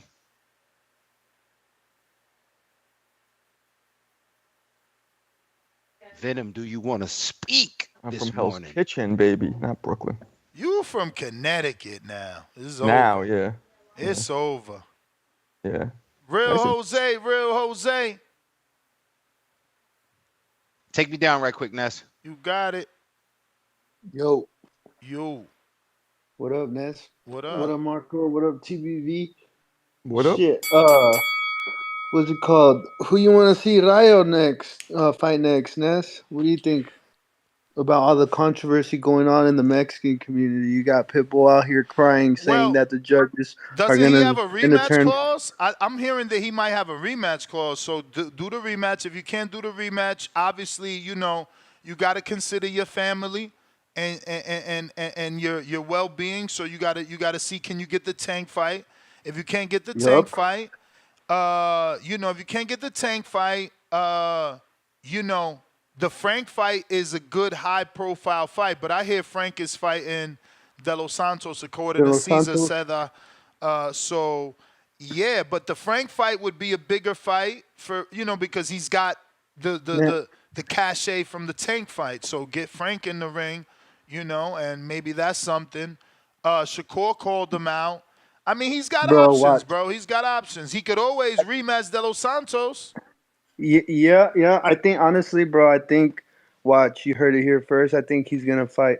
If he doesn't fight Pitbull next, I think he's going to land that Cepeda fight. I think Oscar's going to do whatever he can to get that Cepeda versus Rayo fight. Because I don't know if you saw, I think 2 days ago on Instagram that Cepeda came out congratulating Rayo, saying he had a pretty good performance, and he was fucking making fun of Pitbull for asking for the fucking rematch on national television, saying please and shit, him and his daddy, and then going to the interview backstage saying that the judges are trying to turn professional boxing into Olympic boxing, and the fans don't know what they saw and all this bullshit crying. Bro, that's all they fucking do, bro. They try to call Shakur boring so they didn't have to fight him, and look, Rayo exposed him. I don't know. But you Pitbull gotta gave a stupid ass statement. It almost pissed me off. It's like, bro, he literally boxing to him is, let me just go stand in the middle of the fucking ring and brawl it out until the next man dies. Like, what? You gotta consider Mayweather and what sort of advice he's gonna give Rayo. Is he like in his advisement team or whatever? Not in his advisement team, but he's been rocking with Rayo for a while, and he even bet on Rayo for this fight. Now Rayo won. I could just see him giving Rayo the phone calls he gave Ryan Garcia. You know what I mean? If he could if he could do FaceTimes with Ryan, I'm sure he's doing FaceTimes with motherfucking Rayo. Hey man, congratulations to Rayo too, though, bro. Because people don't understand being a Mexican, not born in the U.S. but raised in the U.S. Like, bro, growing up it's not easy. So him to reach a world title here in the States and have both countries back him now, man, it's beautiful to see, bro. Feel like it's your time. So Being you're a saying that usually Mexican people raised like in that the aren't U.S., accepted by man, both? that's just dope. But that's my call, bro. I appreciate y'all. Shout out TBV, the Boxing Voice, and everybody tuning in. All right, champ. A Stainless, I don't see no email. Timboski, I don't see no counter. Montez, $5. Ness, Marco lied about where he watched it. He said the other day he watched it at his friend's house, but now he's saying he watched it at home. It just sounds like Marcos is lying, but it's okay. Okay. I might have said that by mistake, yeah. But I definitely came home and missed the first two fights, yeah. Do we believe him? Yeah, that makes more sense. I was like, what are you talking about? I did miss the first part of the fight. Have you went back and watched it for your audience who's demanding? Nah, I haven't. I have not. Oh, so you don't care about your audience. They're demanding you rewatch that fight. You're on mute. Why you always go mute? What's going on over there? I just moved in. I'm still doing a lot of shit, but I'll get to that fight, and I will rewatch it for the audience. Don't let them sway you, Marcos. That's what they're looking. No, honestly, they're looking for you to rewatch it and change your mind. I think you need to rewatch it, and if your mind gets changed, it gets changed. But just know that that's what they want. They're like, I mean, it probably will change my mind. You're my favorite content creator. How could you not have it the way I had it? Please rewatch it. I might change my mind because apparently everybody and their grandmother think that Terrence won easily. So now you're gonna roll with Rush? Whoa. No, I'm gonna watch it again and I'll make my own decision. But you know, hey, I'm not perfect. It happens. Maybe I saw it wrong. Tyrone the Great, $2. Rayo was born in Los Montes, Sinaloa, Mexico. That's exactly what the dude said. He was like, he was born in Mexico but raised in America, so he's got both countries backing him. Yes, sir. So, Marcos, what fight are you looking forward to this weekend? You got to remind me what's on this weekend, and then I'll tell you which one I'm looking forward to. That's how that works. No way. Way too many fights, bro. Way too many What's the best fights. one? Well, what's the best one that you want to see? Nope. Can't help you. No, not helping me. Not helping you. Not helping you, bro. Nah, well, I remember what happened. Vergil and Bohachuk is the one I'm excited for on Golden Boy. The Zone. Yeah, that doesn't sound very exciting to me. I mean, Virgil is always fun to watch. Like to see if he'll keep up that knockout streak. But, you know, because is Virgil the real deal? You know what I mean? Yeah. Like, is Virgil really... Because, look, 21-0, right? All knockouts? Yeah. That's not an easy feat. Nope. So, do we think that he has what it takes to beat Bud? Because that's really the question. Is it? He ain't even got a belt. How is he a threat for Bud? Because he's 21-0 all knockouts, former champion. Like, yeah, but he's if literally the only threat. But if he can't get a belt, Bud already got a belt. Bud is already in line to fight like another champion for more belts. It's like Virgil needs to interject himself in Bud's plans in order to disrupt them. You can't just be an undefeated knockout puncher and have a claim to the man with all the belts. But, you know, the weird thing about Virgil is, like, he doesn't, when you watch him, he doesn't seem like he's throwing real heat, right? It's just something about, I think it's funny, his punch. Because he said that. I was watching, what is it called? I think it was the open workout where they had a one-on-one with him, or the showdown, sit-down, where he sat down with Rosado. And he said that he doesn't think he himself is a big puncher. He just think he has good punch placement. That's what I just said. And knows when to get guys out of there. That's what I just, because he's not throwing bombs. He's not throwing heat. Yeah. He's just placing them correctly. Yeah, so. Give me a second. This is Brian Norman Sr. here. Okay. Brian, how are you? What up? Brian, you there? What's up? Oh, we hear you now. Hello. Yes, sir. How are you? Hey, how you doing, Bob? Let me pull up. Hold on. What's up, man? Everything good? Everything good, man. Just checking in. Seeing what's cooking. Oh, yeah. Well, I guess what y'all seen the look. Yeah. Tio's been making your name high. He's been talking about you all weekend, about your son and a potential fight in December or the fall. It sounds like there was an offer to fight Tio in New York, and you guys accepted, but Tio decided he wants that fight in L.A., and now that fight's off the table, and I'm hearing, you probably have something else on the table. Who said that fight off the table? I mean, it's off the table for right now, ain't it? That sounds like some bullshit to me. Why would it be? Why would it be off the table? You know what I'm saying? Because I look at it this way. If T.O. still needs T.O. The thing about that was, Top Rank supposedly mad at T.O. about his date or whatever he fucked up, or they was. I told you that he had a couple of days that he never did respond to it, or however the hell that went. Bottom line is, we got to fight by the end of the year. So if T.O. just said he willing to fight us, which is the first time. This weekend is the first time I've ever heard him say out his fucking mouth that he was willing to fight us. He just said that bullshit about what sounds swell and, you know what I'm saying, Teofimo, 27 years old or whatever. But he never said he was actually willing to fight us. So anyway, I don't see why that fight can't be made next. There's no reason why it can't be made next. We got to, if we gonna fight before the end of this year, he's willing to fight before the end of this year, then why the fuck would it be off the table? Because you already got another plan. Nah, don't see you telling me what we now. Our plan is Tio.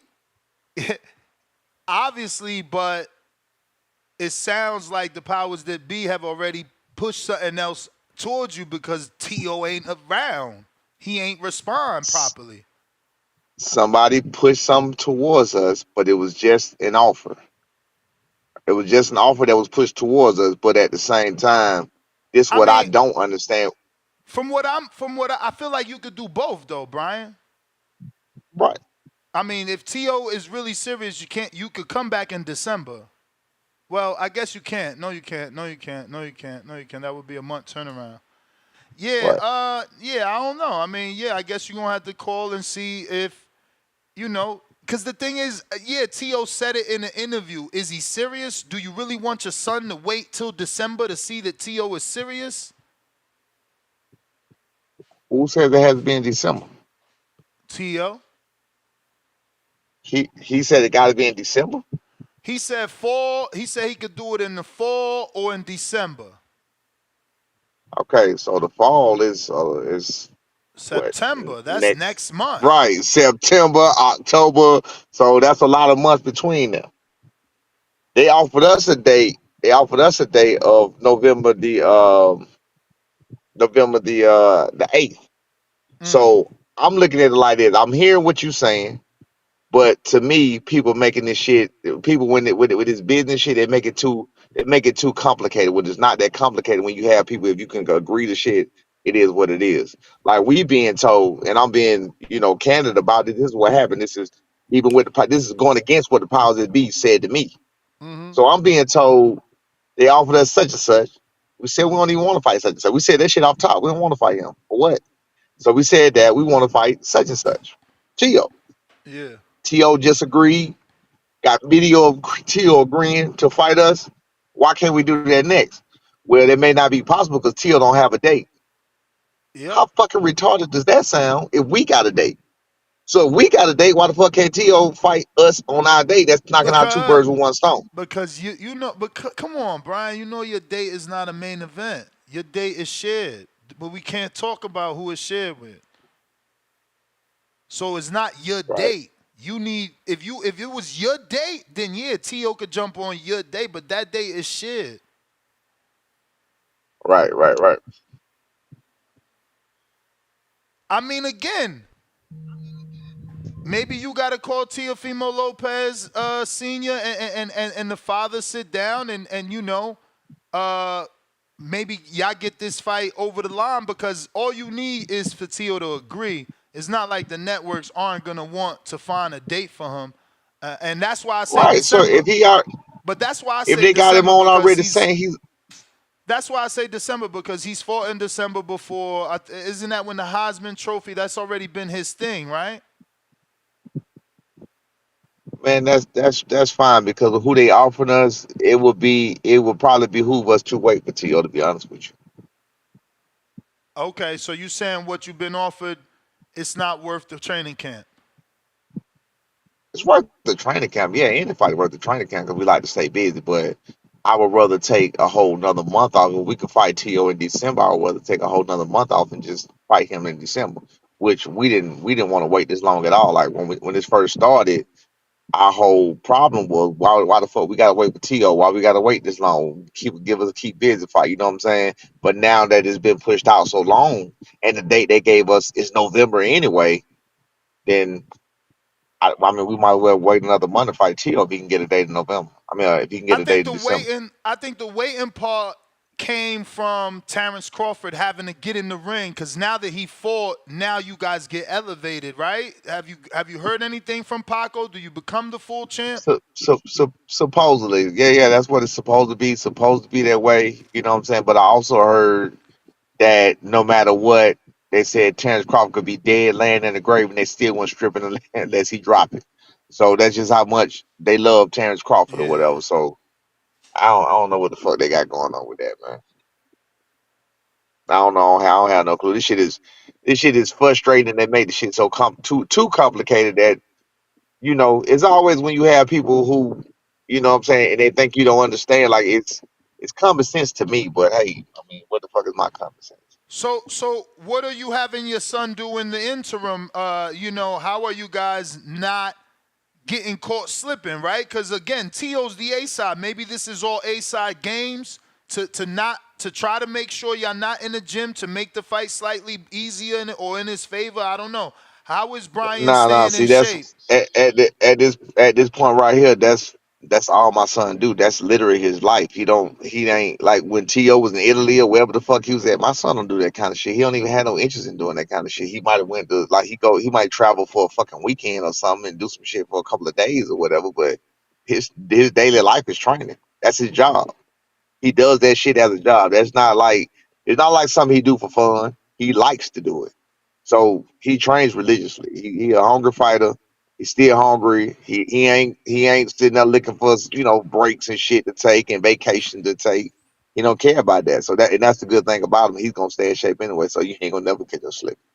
Now, for this last camp with Giovanni Stantillian, it was told to me that you guys went to Texas and that you were sparring a lot of the Frank Martin's sparring partners, and that, quote unquote, Derek James was going to be overlooking. Did he assist at all? Did he give you input? Or was he just in the gym and, people are messing up the story? No, I didn't see Derrick James. You know how people are, man. They man. I heard some wild stories, man. They was like David James overlooking him, and I heard all kind of shit. But we didn't even see Derrick James this time. We didn't see Frank Martin this time. We didn't see nobody this time. They opened the gym up for us. It was just, I guess, one of his other coaches opened the gym up for us. They let these guys come in. We got their work, and we went. And we only sparred that one time. What? Only one time? We only sparred at Derrick Gym one time. We only sparred at Derrick Gym one time. Okay. So you didn't end up using the same spawn partners? Not at all, man. Not at all. That's why I say it's just crazy. It's crazy how motherfuckers they just like to be attached to something, which is why my son and his notoriety got to get up or whatever because he's not attached to nothing. You know what I'm saying? They love it. Like he first got any kind of buzz period is because of Tank. It's because he was attached to sparring with Tank, attached sparring with Crawford. You know what I'm saying? It's like these motherfuckers got to attach. So it ain't about you being good or nothing. They got to attach you to something. Shit is crazy. I mean, you can't say that it didn't help. Oh no, it absolutely helped. It helped tremendously. No, it was great because I mean, otherwise, the people who we did spar, the people that do know what happened. The boxing community is very small, so they would have known that he just would have been those duck fighters that never got a chance to do shit about shit, and that's just what it would have been. You know what I'm saying? So, but let me ask you. Obviously, you're not happy with the secondary name. When that name came across your desk, why didn't you counter it and say, why can't we get Blair Flair? Because I thought you and I had a conversation that you liked the Blair Flair fight, and he's available. Well, the thing is, they got to go in this particular situation. Like if it's gonna be a WBO Okay, title got to be defense, within. Yeah, got to be within the rankings. it got to be within the rankings. And Blair sorry ass ain't ranked nowhere. Damn. I mean, he not. He think he more than Damn. he is. He not ranked nowhere. Damn. Oh man. I All didn't see right. him. I don't think I saw him in any rankings. I don't believe. Nah, he not. He I don't not. believe I saw him in the WBA, the IB. I didn't see him anywhere. I checked because I checked to see who's where.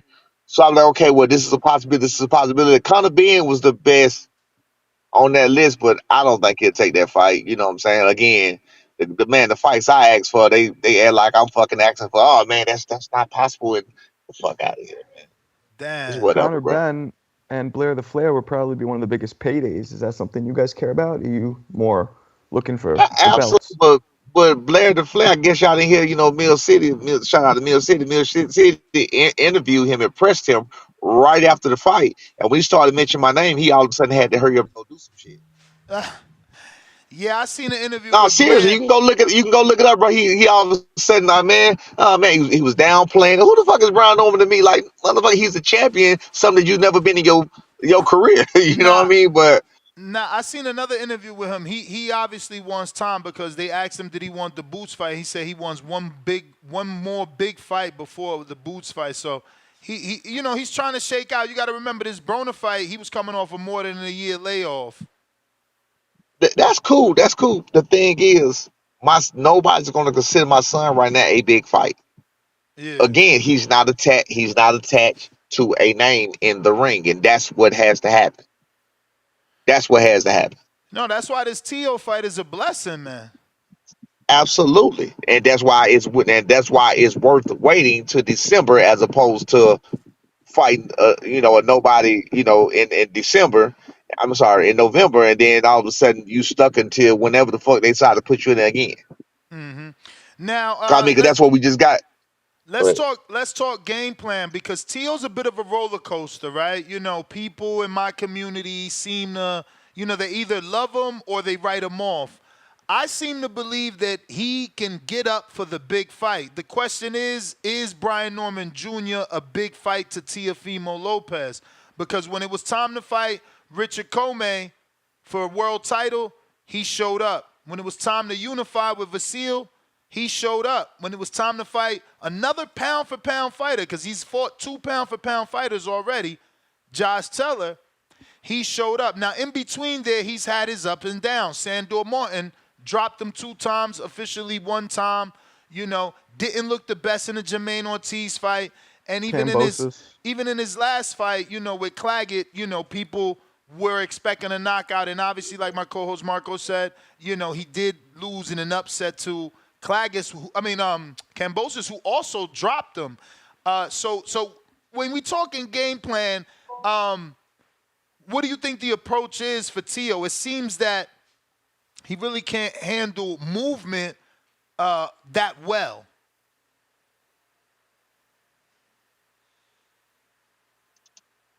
I'm sorry.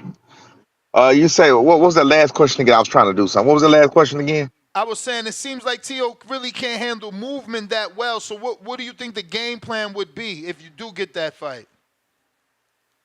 We ain't moving on Tio. So you're gonna give him what he wants. We're gonna give him exactly what he wants. That's the same thing. But that usually doesn't work well, right? Like Taylor tried to do that. Comey tried to do that. Ain't Taylor. We ain't. We not them. Has your son ever stood next to him? No. No. But I've been told he's a very small dude. Teo's about 5'8", I'd say. Say it again. Marco says he's about 5'8". Yeah. He ain't 5'8". He's about 5'6", 5'7", 5'6" and a half, 5'7". Okay. He not 5'8". Ness, remember we went over this shit before about the other guys, Ness. I'm pretty good with size. I'm pretty good with sizing people up. I didn't lay my eyes on him, but I laid my eyes on somebody that laid eyes on him, and I saw a picture of him standing next to somebody I know very well. And trust me, he ain't big at all. What is the biggest concern in terms of, you know, Teofimo? What do you think you have to be concerned about? Nothing. What? Come on, coach. Come on, man. He done beat I'm two not, bro. pound for I mean, pound listen. I mean, fighters. you gonna listen. You gonna. I mean, okay. Listen. If I'm striving for greatness, right? If I'm striving for greatness, and you gotta believe you somewhere. You gotta believe you somewhere to get somewhere, to be somewhere. You gotta believe you there. You can't just fucking stumble upon it. You understand what I'm saying? So, bottom line is, T.O. can't fuck with us at all. I don't. There's nothing he can do. There's nothing he can do that can fuck with my son at all. Nothing. He can't move better than him. He's not. He's not more athletic than him. He does not have more power than him. There's nothing he can do better than him. Again, like I said, you got T.O. and ain't no shot to him. He goes out. He lives family life. He takes vacation. He does all that. My son is hungry. He's 23 years old. He don't do none of that shit. He lives this shit. He breathes this shit. Real deal. He go fucking sit in the park and read fucking boxing books and shit. You know what I'm saying? He a different breed when it comes to this shit. So what I'm trying to tell you is T.O. is not on the level. We're gonna show you just like with Santillan. No matter how you want to look at it, you can say it was a close fight, but it wasn't. No matter how you look at it, we're gonna show you that T.O. is not even on our level. He gonna look like a C-class fighter. On everything. Listen, and I don't mind standing on everything I say. I'm a very open person. I'll tell you when it's good, I'll tell you when it's bad. Like, when it came to the sparring, I'll tell you when the sparring was good, bad, with whoever. I tell you. You know what I mean? I tell you when the shit's subpar. I'm a different type of breed where I'm gonna fucking tell the truth. Like, you got these niggas out here lying about that Boost sparring and shit like that. Boost whooped my son ass the very first time. He did not whoop his ass no more times. They sparred 5, 6, 7 times since then. He didn't even fight him the same no other time because my son came different. And that's what I had to learn. But I mean, again, that's just a whole nother story. It's just motherfuckers take what they want to take and run with. Oh man, I heard he quit. Oh, I heard he did this, like Greg Hackett lame ass. You know what I'm saying? Like, nigga, if you was in there, then you know goddamn well he didn't quit. He sparred several other times. I don't mean to go off topic. I'm just giving examples of how candid I am about anything. I'm gonna tell you when he fall. I'm gonna tell you when he get up. You feel what I'm saying? I'm gonna tell you when it counts, it's gonna fucking count. And when it counts, Teofimo don't stand a chance against my boy. And nobody else will at this point right now. When they do, back to the lab. If they do, if they do, back to the lab. We're gonna see what we got to do, and it is what it is. But to this day right here, ain't nobody came close. But I guess the question is, what are his strengths? Like, what do you guys, as a coach, what are you focusing on that he comes with? No, we running him over. And that was gonna be my question. It sounds like you just gonna bully him. You just we running him over. He too small. Then you think that you're gonna we running him right over. He don't have the reach on us. He don't have anything on us. The boxing ability is small as his. We running him right over. If he's smaller, if he don't have the reach, that means he got to come to us to get to work, right? We're running him right over. You don't think his speed and athleticism was something? Absolutely not. You don't know my boy. No, we're running him right over. Different breed. Okay. He can't fuck with my son at all. Again, you're attaching shit to names. You're attaching to what he did with Loma. You're attaching what he did to Richard Coleman. But you ain't seen my son and that with now one of them motherfuckers. They wouldn't stand a chance either. He running them right over. I know they smaller, but exactly they smaller. Like, my son gonna run them right over. That's the plan. The plan is to run him right over. We don't have to do none of that other shit. You got certain things that are instinctive. If he needs to go to, he can go to boxing. You got people who look at certain fights and they think, oh, he can't do this, he can't do that. You're a goofy motherfucker, especially if you call yourself a diehard fan when you don't understand that people change their styles due to what they need to do at that time. You know what I mean? So if something was to pose a threat with T.O., such as, the questions that I ask my son when he comes to the corner. Does he hit hard? Okay, we got to change this up because the motherfucker hit hard, so you don't want to do this, you don't want to do that.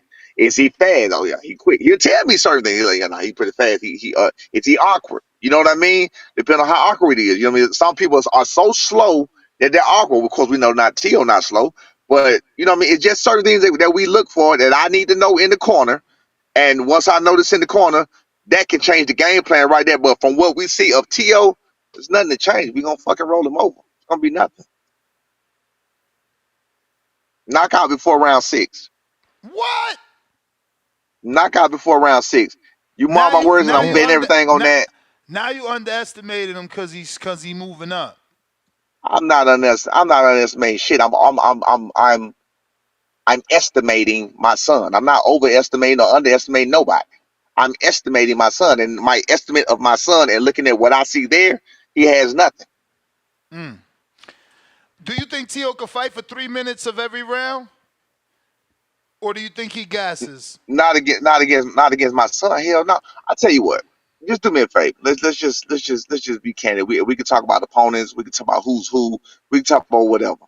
Any fight you ever see my son, nobody really wants to stand there and trade when he can stand there and trade. You know, he had hand problems where he had to move, he had to box. That was his first couple of top ranked fights. You know what I mean? But when he wants to stand there and trade, even with Boca Chica, when all that shit happened, that mother was trying to get the fuck out the fight. That's why he threw that fucking elbow. He wanted out the fight. When he first fought Quentin Roundle, I was in the corner. That motherfucker came out to Quentin Roundle. He had blood in his. This is the first or second mix up. He came out that fucking corner up gassing for air, had blood in, like, whoa, shit. I see this every day, all the time. I see it in sparring. Like when he bringing that heat, ain't nobody trying to handle it. And Teo little bit ass damn sure ain't trying to handle it. Claggett just fucked him up. Claggett fucked his whole face up. He not gonna stand there and do that with me. So you ask me, can he fight 3 minutes of every round? Yes, he can, but not against my son. No, he can't. No. I was standing here looking like a damn fool. I was standing here looking like a damn. This is to the world. I was standing like a damn fool if I'm wrong. Well, we certainly want that fight, man. We certainly want that fight. But Brian, those are all our questions. We just wanted to get a check-in and see what was going on since Teo was, so vocal, saying the fall, saying December. I guess you got to get on the phone now, man. My bad. My fault. I was saying, I guess you got to get on the phone now with Top Rank and make sure that they know that Teo is saying he's willing to do it in the fall or in December so that we could get this one done. Because I am excited. That's a big name for you guys. It's a big, big fight. What's your thoughts before I'm excited too. What's your thoughts on him wanting to I'm do excited it in LA? too. My thoughts.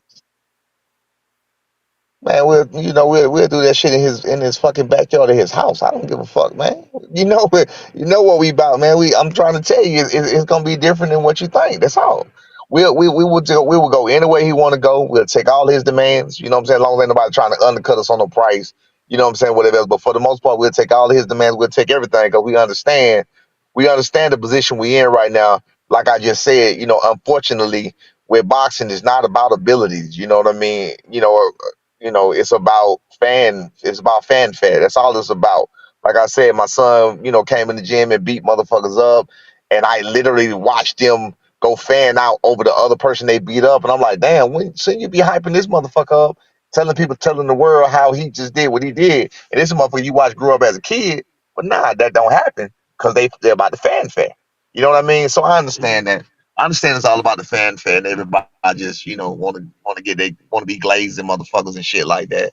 So it won't the shit that my son actually does, whether it's in the gym or anything else and who he does it with, it's not gonna happen until he get a real name for himself. And once he gets his name for himself and knock off these motherfuckers, then you gonna start hearing all the old stories about, I remember when he came to shut the fuck up. That's what you gonna start hearing. But unfortunately, that's just the world we live in today. That's the boxing world. We understand that we're gonna accept that shit. We just gonna keep fucking motherfuckers up until then. It's a new game. Like I said, with Sention, that was a different fighter than you've seen any other time. And it wasn't just because of his style. It's a different fighter. We're not fighting the same. I'm excited about this fight. I think your son is talented, but more than anything, he's an exciting fighter. Fireworks. He's, I respect how he fights because boxing needs more of that when we have a lot of other fights that kind of are lackluster, to put it nicely. So I'm definitely excited to watch your son fight. He's definitely a fan favorite style. I appreciate it, and that's what we going back to, because that's what he was in the past. That's what he was as an amateur. All the people was, oh man, he gonna knock him out. He gonna knock him out. Then, we went pro. He had the hand problems, and he just went over to that trying to be fast, trying to be cute shit. We ain't with that no more, man. We putting fist through face. That's just it. we going somewhere. We fucking somebody up. So in order to get some, you got to bring some. So if somebody gonna come get some of us, they got to bring it to get some of us. You feel what I'm saying? Unless some motherfucker get in there and go to picking and popping and trying to move around and run and try to win the easy fight, which we can handle that too. That's gonna be an ugly fucking fight. We don't want that. We trying to go to war with anybody. I don't give a fuck who it is.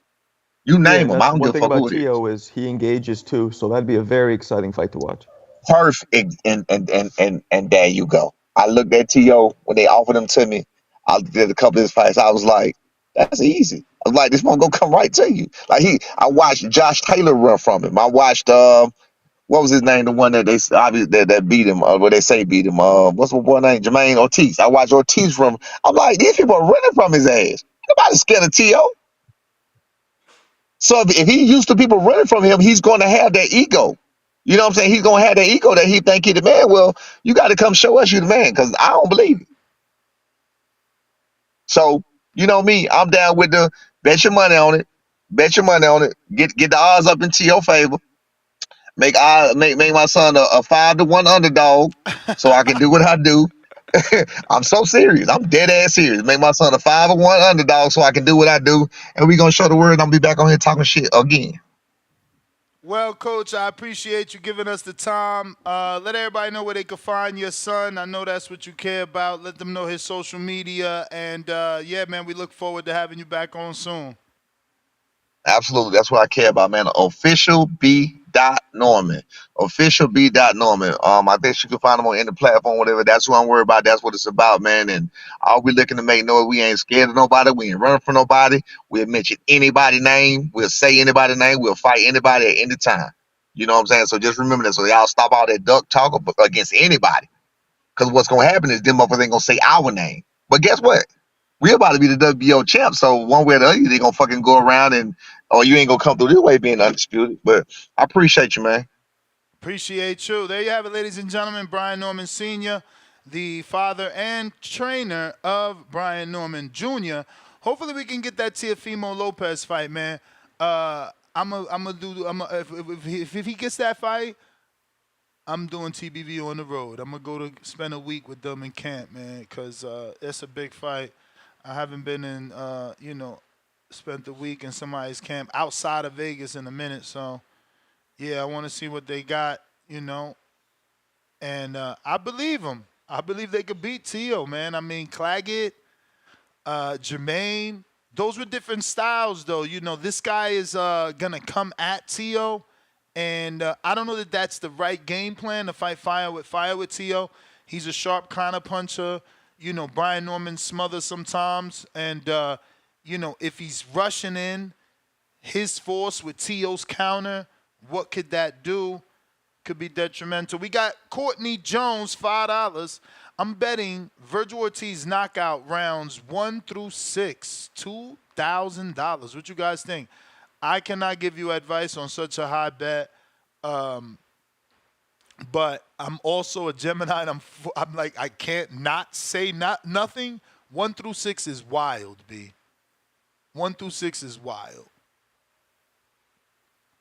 But I get it, right? Didn't Bohachuk get stopped in 2, was it, with Adams? What round was that? Of course, Marcos don't know. Nah. This guy's Mr. Couch Potato for real. I just heard of this dude. 8 round, bro. So Bohachuk made it 8 with Brandon. I get it. Brandon is not Virgil in your eyes. Look, man, I ain't giving no advice. That's a big bet. That's mortgage. That's a huge bet. That's mortgage money. That's a Lake lot of County, money. $2. Senior Norman knows Tio a clout chaser that's scared. Lake County, $2 more. Tio gonna have an asthma attack against Norman Jr. 1 lump sum. What network is Golden Boy on? DAZN. Lake County, $2 more. Boxer dads create the most drama in the sport. Laugh out loud. Life with Gio, $2. Tio smokes Norman. His dad's overlooking Tio. Rolling on the floor laughing. I don't know, man. Tio isn't that big. I seen him yesterday next to Danny Garcia, and I'm like, whoa, he's not that big, Yeah, 47 might be a little too high for him. And again, the power, it wasn't like, did he stop anybody at 40? Pedro Campa, right? Just Campa? Yeah, I think so. That's it.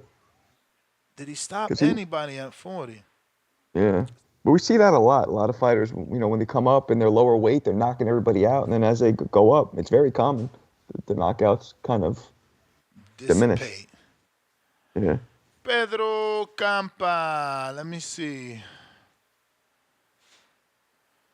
So Teo stopped him, and that was at 140. That was his only stoppage was versus Campa at 140. He's been there 5 fights. Tim Bosque, I thought we went to you today, Tim. I thought we went to you today. What's going on, man? Kentrell with the 2-pounder. Don't let Ness scare you on a bet. Go for it. Yeah. Do your thing, bro. Don't let me. I'm chicken turkey, bro. So I bet who do you nothing. got? Yo, Who I do you ain't go got to you if- today, fam. No, you can hear me, yeah? I ain't go to you today, fam. No, you did, but obviously the connection fucked up, Oh, and I that's said, right. come That's back. right. That's right. That's right. You had that choppy connection, fam. My bad. Yeah, man. Listen, man. I got What's that up, short salute. term. I appreciate that, Ness. I appreciate that. You get me. Like I said, me and you always bump heads, but I got respect for you and your We bump heads one time. Why you acting like, bruh, knock it off? No, hey, bro. I'm talking. No, I Ness. missed No, you, Ness. See, man. I'm a different type. I'm cut from a different cloth. I'm talking about our boxing terms, man. Like I said, it don't get personal with me and you. Like I said, this ain't nothing personal. It's about boxing. I'm talking about our viewpoints. Like, for example, Exhibit 8, Andy Cruz and Keyshawn. Stuff like that. We bump heads. That's what I'm talking about. Okay. You understand what I'm saying? You got So that's it. what I'm saying. So salute Marco. You get me? I'm happy that you're here joining us today with your intellectual brain. You understand? Salute Ness, salute to the community. That was a good interview from Brian Norman Senior's Brian Norman Jr.'s dad. He's got confidence in his son like he should have.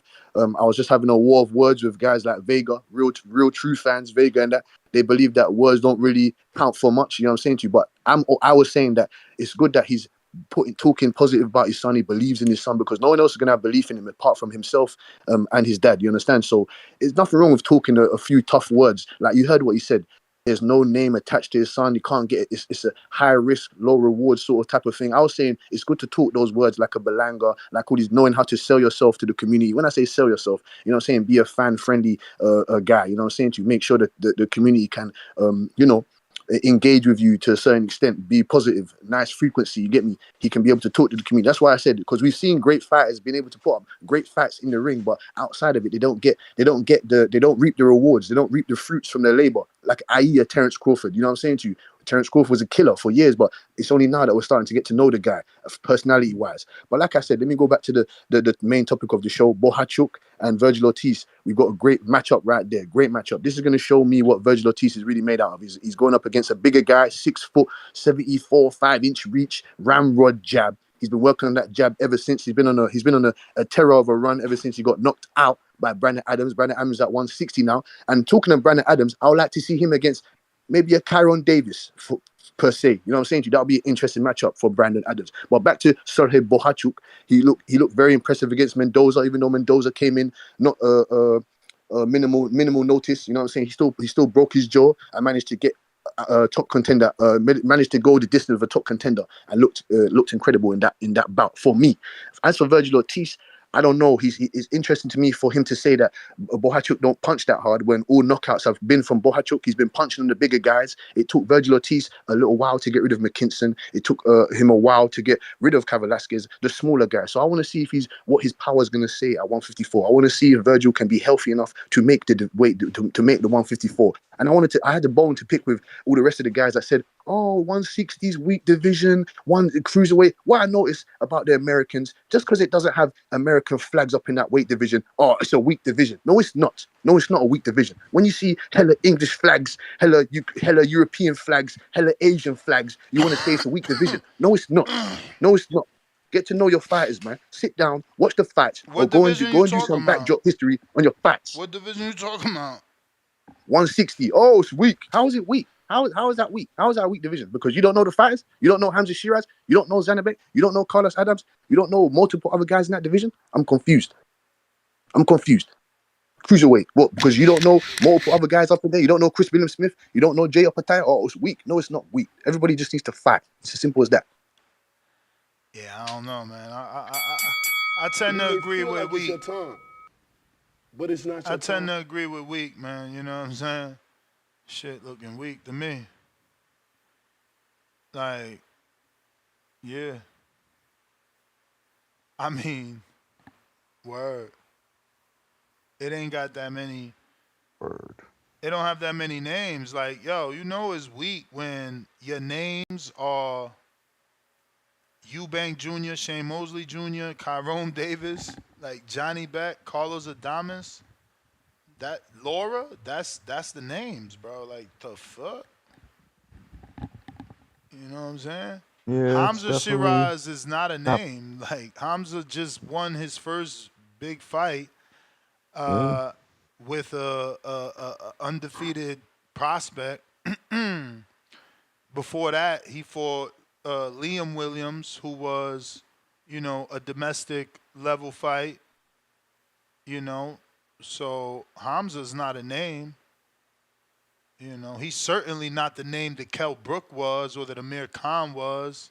He's not a Ricky Hatton. He's not. I haven't felt that he's even a Josh Warrington. So yeah, it's pretty slim. I've heard of this Nathan Heaney dude. I know he had a title shot opportunity with Carlos Adames. I don't know what happened there. But look, I mean, Denzel Bentley is back number 2. Like, he's about to get a second title shot at the same dude. That tells you everything you need to know. Moose, what up?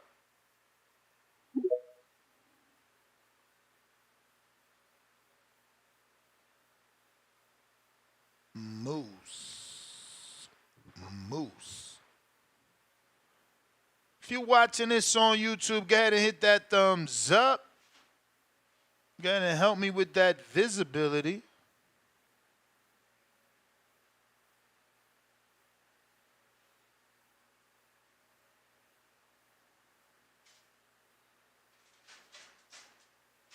All right.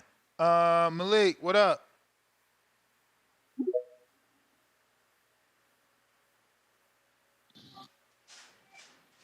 Yo, Yo, what's good, man? what up? Yeah, that's a great interview right there, man. What up? That's the man right there. I want to see T.O. fight. You talking about Bud? Go handle him. Let's see him handle Brian Norman. I don't think he win in that fight, man. I got Brian Norman by stoppage, man. 6 round? Just like his pop said. Oh, I don't know about 6 round. Now I ain't gonna push it like that. I'm just saying now, just like his pop said. Hey, man, we behind Brian Norman, bro. I ain't gonna lie, man. That dude, I like his style, bro. Like his last fight, I ain't gonna lie. The fight when he fought Randall, I ain't really like him. I ain't really like his style. I ain't gonna say I ain't like his style, but he had to back up a little bit. He kind of was a little bit too close on Randall to where he couldn't just get them punches off. But his last fight, oh man, he looked 10 times better than that Randall fight, man. So, man, I don't think T.O. gonna fuck with that, man. I don't think he gonna fuck with that like he did. Like he was chasing around Ortiz, man. He not gonna chase that dude like that around the ring, man. I doubt that, bro. Norman gonna come to fight. And I don't see T.O. stopping that dude, bro. Like at all. Like how you gonna beat him? Like how can T.O. beat him? By what? Outboxing him? Bro, stop getting caught up in the last fight. Remember, Boca Chica put him down. Like, if Boca Chica you're put right, him you're down, right, you're right. if Boca Chica put him down, Tio could put him down. You think Boca Chica? You think Tio could beat him? You think Tio will put him down? Can he beat Norman? No, Boca Chica. He better. He has to. He said he better. He has to, He better. right? He has to. Like, Good. That dude got some power, bro. I'm not gonna lie, boy. He got some power, bro. Like that. And to be honest, Man, that 64% fight wasn't knockout looking. ratio. He's 17 wins, 11 KOs, 2 losses, 1 draw. So, he's got 20 fights. So he's slightly above, He's got 11 knockouts in 20 fights. So he's right there. And you're right. I didn't forget about that fight because I watched that one too. And it looked like, no lie, if Bohachuk, if his corner wouldn't have stopped it, you don't know how that would have turned out. I ain't gonna lie. Like, They ain't do Boca Chica I no really favors, bro. No favors, Boca Chica. Yeah, that was dumb. He That was fights dumb. Nicholas Flas, then he fights Mark Reyes, then he fights Senard Bunch, then he fights Roman Villa, then he fights Alberto Palmeda, then he fights Brian Norman. Jesus, he needs a vacation. That's messed and then up. that's him. That's the dude. That's the same dude who fighting this weekend, right? Who? Nah, Bohachuk. no, he ain't fighting this week. No, that's That's the other one. That's, Bohachuk. Bohachuk. See, I got them confused, man. I'm thinking that's the same dude that's fighting this weekend. That's why I was like, man, y'all really think dude gonna just come out here and get knocked out in the 6th round? That's what I was about to ask you. But that's two different dudes. But yeah, man, I got Brian Norman over Tio, But it's man. not your time. I got him too. That's all I had to say, though, dog. You got it. Yeah, now there's two different dudes. This one is Bohachuk. Chuck. Chuk at the end. Ukrainian. Moose, you there? Because we don't hear you. Your little Bluetooth, no buenos. No bueno. Whoa, whoa, whoa, whoa, whoa. Whoa, whoa, whoa. Should I start a YouTube channel for singing? No. Okay. Please. Thank you. Brandon, Cincinnati. Yo, Ness, what's on, brother? How's my audio? Perfect. Shout out to the panel. Shout out to the community. Fuck with y'all. Hey, speaking of Janelson Boca Chica, you remember that T.O. sparring? When he sparred T.O.? Remember what happened, Ness? I don't. Janelson put him on the ass cheeks. Set him down. Yeah, Janelson. That's the guy y'all want Bud to fight. That's the guy Bud fans are ducking. We ducking T.O. because we want to see Bud fight Boots and Vergil and Fundora and Canelo. We ducking the T.O. fight. The guy who's getting put down by French contenders in sparring. You right, Ness. Nobody ever said ducking the T.O. Why you always changing people's words, bro? You know, that's what you said. We ducking. We ducking that T.O. smoke. We becoming prima donnas. You still hurt over yesterday's show? That was yesterday morning show. How you still mad at that? No, I'm just saying because it was just nonsense, bro. You saying some nonsense. Because I'm making better than the Earl fans because we want the most competitive fights. We don't want T.O. We don't want easy fights. We want competitive y'all fights. was turning into Earl fans because y'all started matchmaking T.O. Yeah, matchmaking with people on his level. He's not on Bud's level. But I'll digress. I haven't heard many predictions. I heard a few people picking Bohachuk. I don't see it. I don't got Bohachuk lasting more than 6 rounds. What's the betting odds of Virgil stopping this dude within 6? Because I don't, like I said, I got a bet with Baby Joker, and Virgil's about to spark this kid out. It's gonna be a fun firefight while it lasts, but it ain't gonna last past 6. Virgil's just too strong, too much of a sharpshooter. It's gonna be a battle of the jabs initially, but once it gets to rolling, I think Virgil is just stronger and has more firepower, better combination punchers, more fluid. Bohachuk is pretty damn good, but he's a little more mechanical. Yeah, I got Virgil winning this fight within 6. But like I said, it's going to be very exciting while it lasts. Kenneth Sims and Conwell, I'm excited to see them dudes back, but they are in there with guys I've never heard of. I feel bad for Conwell, man. You signed with Golden Boy. What's the game plan for his career at Golden Boy? They ain't gonna give him Virgil. I think the dude they got him fighting is like 18-6. Like, Come on, man. Conwell's the real deal. He got a hat. He got a hat on his record, man. Let's start treating this guy like the killer that he is. I mean, RIP to Patrick Day, but yeah, you know, Charles Conwell's a mean motherfucker. Let's get him in there with somebody a little tougher. But glad to see him and Kenneth Sims staying busy. But yeah, Virgil's about to Remember, man. Remember, I know y'all dudes from Ohio don't wanna you know, y'all don't wanna hear the truth, but remember that Conwell's in this fight because he asked for this fight. He could have been in the Jesus Ramos fight, and he said he needed a tune-up before that. I mean, they couldn't find him a better tune-up than this, though. Who is this dude, man? He's 18-6. He's gonna get fucked up. But I'll let you get some other callers, man. I got Virgil in 6 rounds. I don't know who this dude is, man. He Conwell about to put him on the map. I never heard of this dude. Me neither, surprisingly.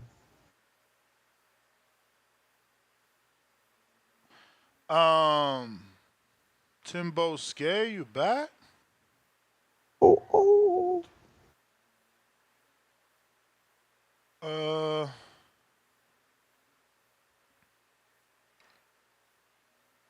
What up, champ? How you doing? How you living? Yo, what's good, man? What's good, man? Yeah, man. Bro, I'm just coming back here to, like you said, innit? We're not even happy with those type of fights, man. I just come here to rant and because I know they're sitting down listening. Oscar De La Coca and all the rest of them. You get me, Fish Eyes, Frank Warren. They're all listening. Listen, man. We're tired of these type of fights as fans. You're right. What the hell are we getting? Kerry Gray. Why is the number 10 or number 15 ranked guy? Why is he fighting? I think he's ranked number 150 or 200. Why are we getting that, man? Give us what we want, man. Charles Conwell deserves his shot. I don't know how the fuck Errol Spence can't play Doc Bug Crawford and he gets in front of Charles Conwell. Even though Charles Conwell hasn't really faced anyone of any real recognition, he still deserves his. He's not been number one. Why is he fighting this man? Why? Why is Kenneth Sims Jr.? There's more of an argument why Kenneth Sims Jr. is not getting the opponents. You get me? I do know that he did get defeated by I think he lost to Cheney. That same Cheney beat the former champion in Oshaki Foster. So maybe they kind of gave up hope. He had that loss to. I didn't watch this fight, the Samuel Tia fight. I didn't watch that fight. I watched the draw against Montana Love. You know, so there was a stint for about 5 fights. He wasn't really looking too good. So maybe they must have gave up hope on him or something. But apart from that, he came back with an Elvis Rodriguez win. You know what I'm saying? To Akhmadov, he looked real good. So I'm surprised. Where are they finding these Piragua scrapers from, man? I don't get it. Give us what we want. You understand? Kenneth Sims Jr. deserves this. Put him in there against El Rayo. It's as simple as that. We don't care, man. El Rayo or whoever the top guy, Barroso, whoever, man. The winner of Barroso, Andy Haroka. This is the type of fights that we want to see. 50-50 fights. Coin, toss-up, flip fights. We don't want to pay for this and that or pay because it's not even that much over here. It's about $20 for you guys, $20 or whatever that is for me. But we need real competition. We want to see Charles Conwell in there with the top guys. Jesus Ramos. You understand? Those Abbas Barau. You don't know who that is, but he's a German fighter. Fights over here as well. You know what I'm saying to you? We need to see him in there with top competition, guys, man. Get me. Shout out to Eric Priest. I'm looking forward to seeing him. He's fighting another. Why is he fighting a fucking 500th, 400th ranked guy? I don't get it, man. I don't understand. Give us what we want because when it comes to the women, they seem to give us what we want. But when it comes to the guys now, it's a different type of story. We're hard-earned paying fans. I pay for my shit just because it doesn't really cost that much, but I still pay for my shit. I go out, I enjoy myself, I watch it, big screen shit. You understand? Listen, man, we're real fans and we want to see real fights. This is not a real card. You understand? Bohachuk and Vergil, that's a real fight. Give us more of those, man. We're tired and we're putting our foot down again until we get what we want. Shakur Stevenson, Tank Davis, Terence Crawford, and the top guy, Unification 154. You understand? 168, like I said, Mbili, Mungi, all those type of fights. We've had enough. We're putting our foot down. And I wanted to ask you, Ness and Marco, and the community. When you say it's not deep, the division's not deep, are you talking about of the name per se, or do you want good fights? Do you want good fights? Or what do you want? Do you want good fights or do you want just name bound fights? I'm confused here. Usually the two are synonymous, no? And I got one more question for you, Ness. And Marco, one more question for you, bro. Ness, it's like usually the names are the ones that are good. What are we talking about? Hey, Ness, one more question for you, Ness. Why did you say that Brian Flores Gay Flores and Lindolfo is not a good fight. That's a quality fight. 2 undefeated fighters. Gay Flores got his 1 draw. That's a quality fight, man. What are you talking about? Yeah, no, it doesn't move the needle for me. Okay, fair enough. Fair enough. I want to know why though. Why? I don't even know who Brian Flores is. Shit, boy. Shit, boy. I thought you was watching this shit.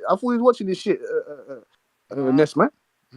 Brian Flores is a sturdy Mexican, man. You get me? He's took on some decent guys. He took on some credible guys. Not, when I say credible, some durable guys. You understand? Placido Ramirez, Tyrone Lucky. He's a journeyman. But he's got in there with some power punches. But I appreciate your time. You get me? Thank you, Marco. Thank you, Ness. Thank you to the community. Hope everyone has a great day. Salute, man.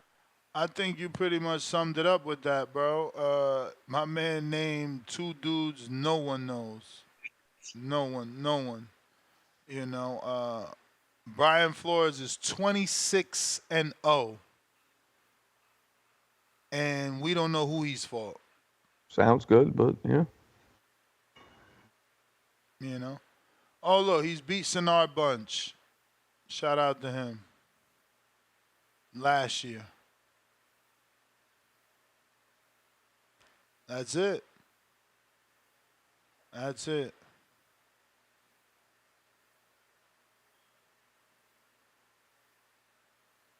Huh? That's it. He's beat nobody. Oh. Yeah. Well, there's a lot of fighters with undefeated records who have beat nobody. And I don't even know why he brought up Placido. Placido's beat nobody. He's only lost to people. Anytime he fights out of Colombia, he's lost. No matter who. It's No his matter who narrative he's that fought. being undefeated means something. There's so many fighters who have losses who are way better than fighters who are undefeated. You know, it's about who you fought. Nah, for sure. Nicholas Flas doesn't have an undefeated record, and he's a good fighter. But we know him because, you know, your losses were on television because you fought someone. Like, you know, we need to be able to see you. You know, I don't know why, you know, I'm not calling him a liar, but, you know, this guy Placido has fought all in Mexico. I don't even know how he watched these fights. They're like 6-rounders and shit. But Mr. PBC, what up? Yo, what's good? Can you hear me? Yep. Yeah, man, I can't wait to see Virgil Ortiz. Because I want to get a gauge of, like, does his power keep on staying up there? Because we see with Bud, it didn't quite cross over, where Virgil crossed over. So I'm not talking shit, but I would like to see Virgil versus Bud, since certain options are closed doors on. And 154, you know, is a pretty up and coming division right now since someone dropped all the belts. So, also, I mean, I also seen this morning, you know, these riots in the UK, man. Shout out to the UK. We need to get peace. You know, that shit's crazy. Not going at anybody. That's just showing, you know, we need peace. That we shouldn't be having all that shit. But I definitely want to see what Virgil does. And he needs to set up the Bud fight. You know, he lost opportunity in the past. Bud is available. He has nowhere else to go other than maybe Loma, I guess, if people want that. But Virgil's right there. Earl's got to fight. I mean, not Earl, but Sebastian Fandora got to fight. So Earl and Bud is the perfect fight. What you think, Ness? Earl and Bud? I mean, Bud and Virgil. Sorry.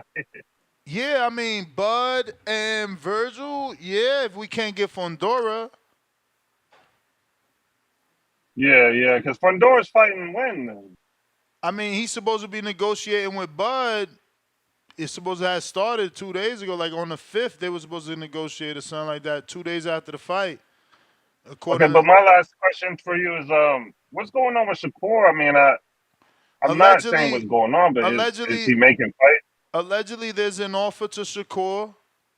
I don't know how true it is. I tried to contact somebody, and all they told me is it's probably true.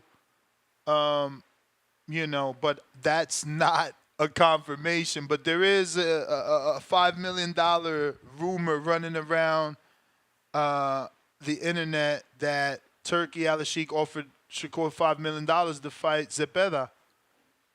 Oh, okay. On the better Now I'm cool beef. with that. Whoever Cepeda definitely needs to step up, support. He's been in the division since Devin Haney was like 21, maybe.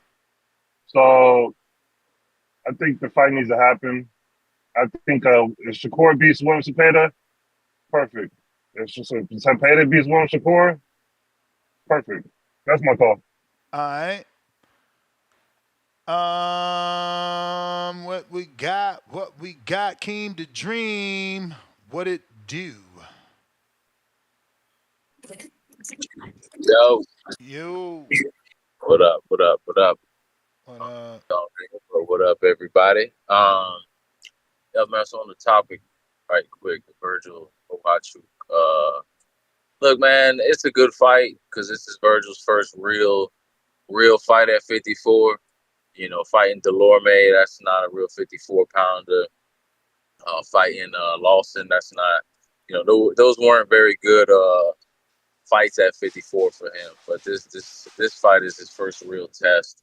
But at the same time, you know, look, styles make fights, man, and you know, Bohachuk's a good fighter and all, but his style plays right into the hands of Virgil, man. Virgil is a guy who wants to get on that mid-range to that inside, and he's going to let hands go fast and furious. He's going to throw a lot of power shots, and that's going to, you know, that's what Bohachuk's going to do. He's going to come forward, get right into Virgil's wheelhouse, and he's going to be eating punches in bunches and combinations. You know, Bohachuk does throw a lot. He does put pressure, but he's never really throwing heavy, hard punches. He's not really throwing anything big. He's just the volume is ridiculous. Good technique on his punches and good punch placement, but it's just more volume. Whereas Virgil's gonna bring that same volume with a lot more power on it. So I think Bohachuk gets knocked out. Remember, he got knocked out by Brandon Adams too. And that's no slight to him because Adams a big puncher, but it's just saying Bohachuk's been knocked out already. And you know, yeah, I think it's a style matchup for Virgil. I see him getting stoppage. Should be an exciting fight, though. Should be action packed. Good fight, but I got Virgil getting the stoppage on that. The rest of that card, I don't really know, bro. I don't know. Yeah, I don't know what else with that. But I did want to say real quick too, man. I don't get a chance to call in as much as I used to, and I've been hearing. You know, it's funny how when Canelo doesn't do business with the Turk, he's the face of boxing, and everybody's praising him. But when Tank didn't want to do business with Turk and says, send me to Ferraris to even talk to me, everybody just shit all over him and called him dumb and doesn't know how to do business, and they destroyed the kid. You know, but when Canelo does it, he's the face of boxing, and we don't need to deal with Saudi. So shout out to Al Heyman, man. He's got two of the faces of boxing who don't need to go do any business with anybody else. They're good where they at. So just keep that same energy, man. Don't shit on one fighter when he does it. He did it first, and then when your fighter do it, everybody's praising him. But that was really all I had, man. Just had a second to call in, so I appreciate it, man. All right. And for my Border Wars participants and just fans of Border Wars, remember we are going to be doing a unguarded episode with Border Wars fighter James Benitez. So if you want to ask James a question about his Border Wars journey, his training camp,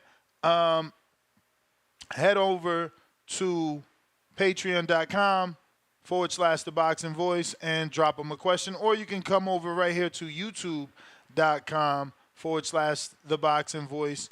Go to the members tab and you'll find a post for Unguarded where you can drop a question for James. And that show will be tomorrow at 12 o'clock Pacific Standard Time, 3 p.m. Eastern, unless the morning show runs over. We got Moose. What up?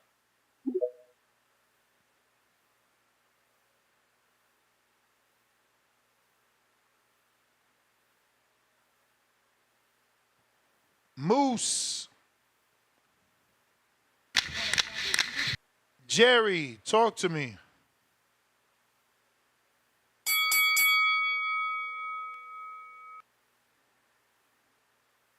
Spider Rico. Hey, what's up, God? What up? Man, thanks for calling me. Thanks for letting me get a call. You're the man, champ. You always get your What's call. up? Yeah, yeah. But sometimes I'll be waiting a long time, you know? But I'm Lot, fine. Allah lot, is with those lot, who are lot of patient. people, man. You know, a lot of people. Yeah, we and me. We everywhere. They lock their doors when they see me. They roll their windows up. Hmm. Man, I was thinking about David Benavidez, watching him fight versus Velosdik or Vosdik. It's like, he was living in Arizona and then he moved to Seattle, which is a really healthy place. Oregon is close to Seattle. I fought there before in the amateur on a bridge, and it's a healthy place.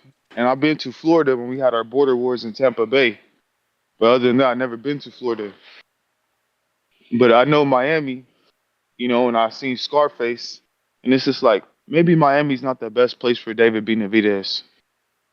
I don't know him like that, but I do admire the way he fights and his passion for his people. You know, maybe you should go somewhere else, David, because you look kind of skinny. You look kind of skinny in that last fight. I mean, I weigh 169 pounds just about every single day, and I don't look that skinny. You need to do something different with your physical training or what you put inside your body. I don't know, but I'm really happy to be alive today. I'm on my porch. The birds is chirping. I'm just calling in to give my thanks to TBV, to the community.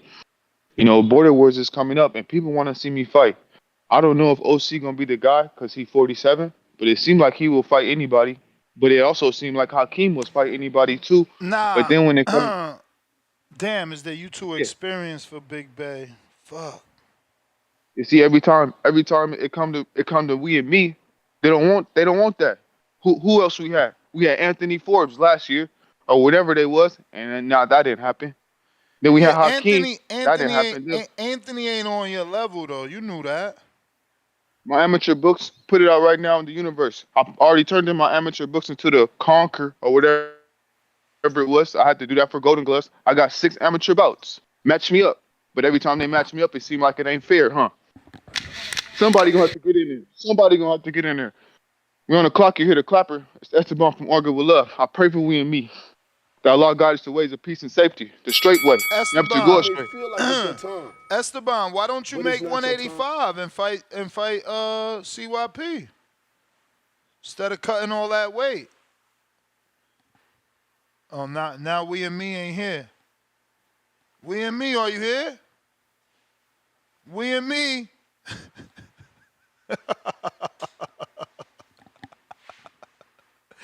Yo, we and me. Yo, he really did not just dip like that. That's bananas, man. These guys, Lord. We and me. He dipped off on us. H-Town, what up? What up? Oh man, Spider Rico, dog. That's my dog, man. That's like that different flavor food you get, and you like it's kind of good, I guess. Nah, man. I mean, what can we say, man? Mister, can I make the weight? I hope he does. Hope he's healthy. I'm not even worried about looking at this fight logistically or how he's gonna perform. I'm worried about him making it to the fight. Nah. He looked healthy in the media workout, which is obviously this week. That was this week, so Yeah. he's here in Vegas. He doesn't.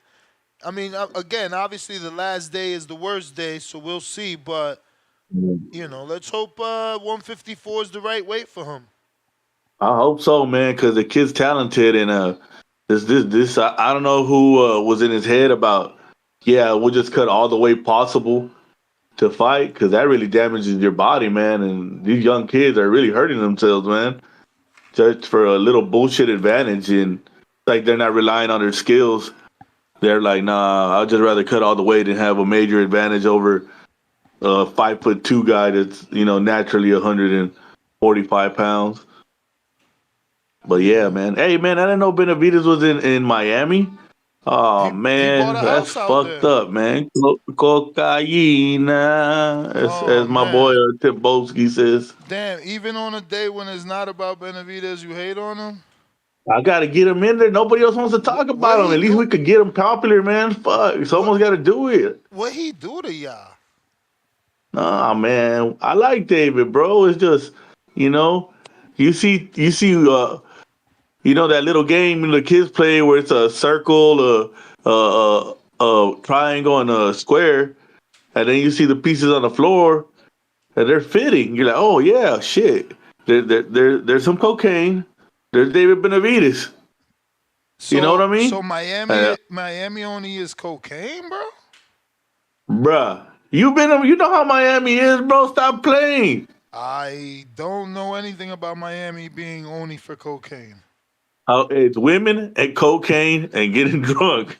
Come on.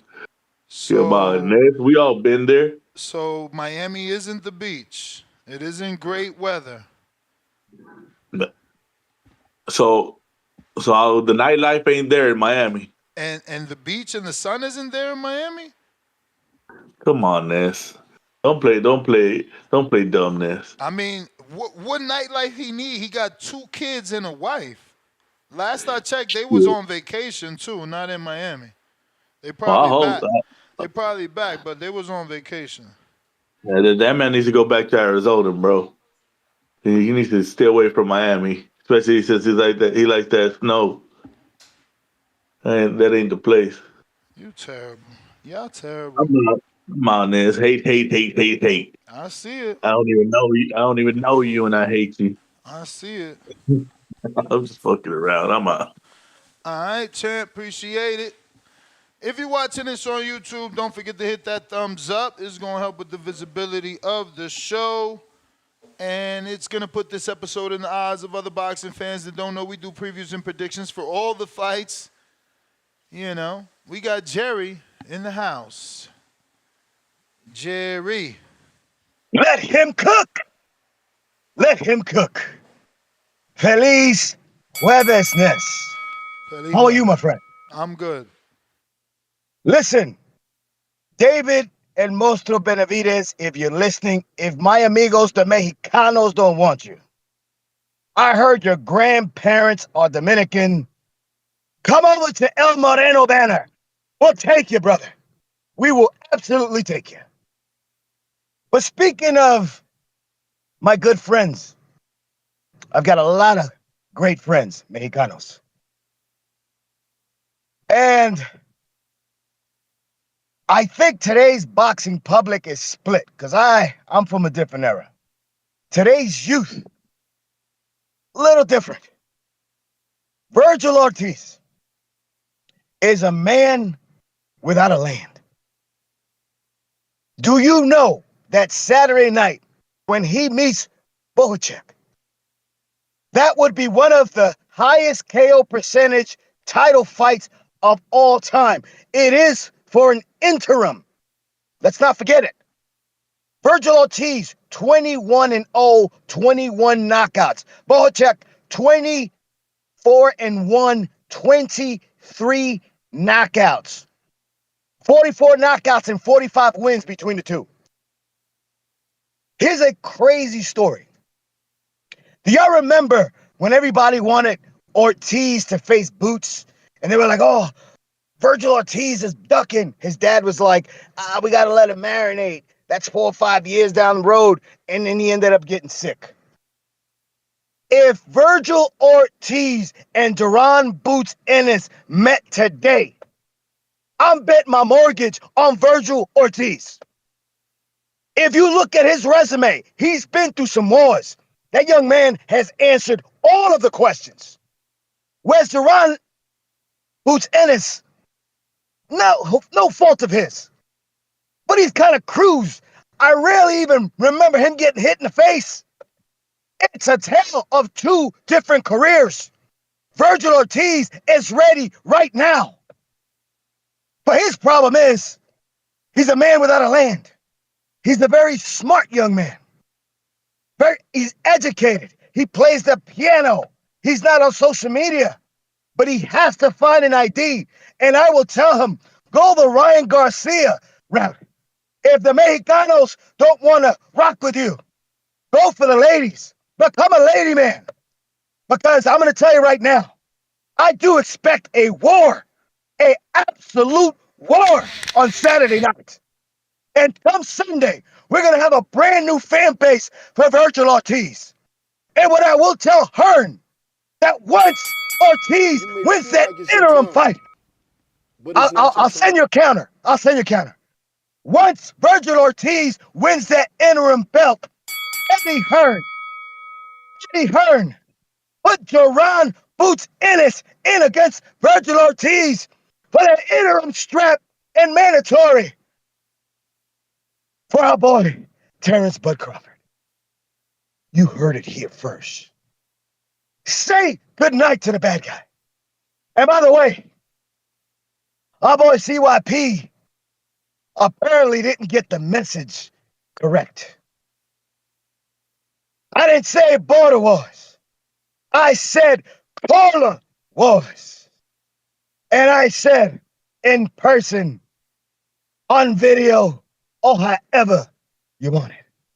Because unlike everybody else, it's a different ball game when I'm able to look in your eyes. Look me up, Mr. Google. This is Jerry Soriano, your lender for life.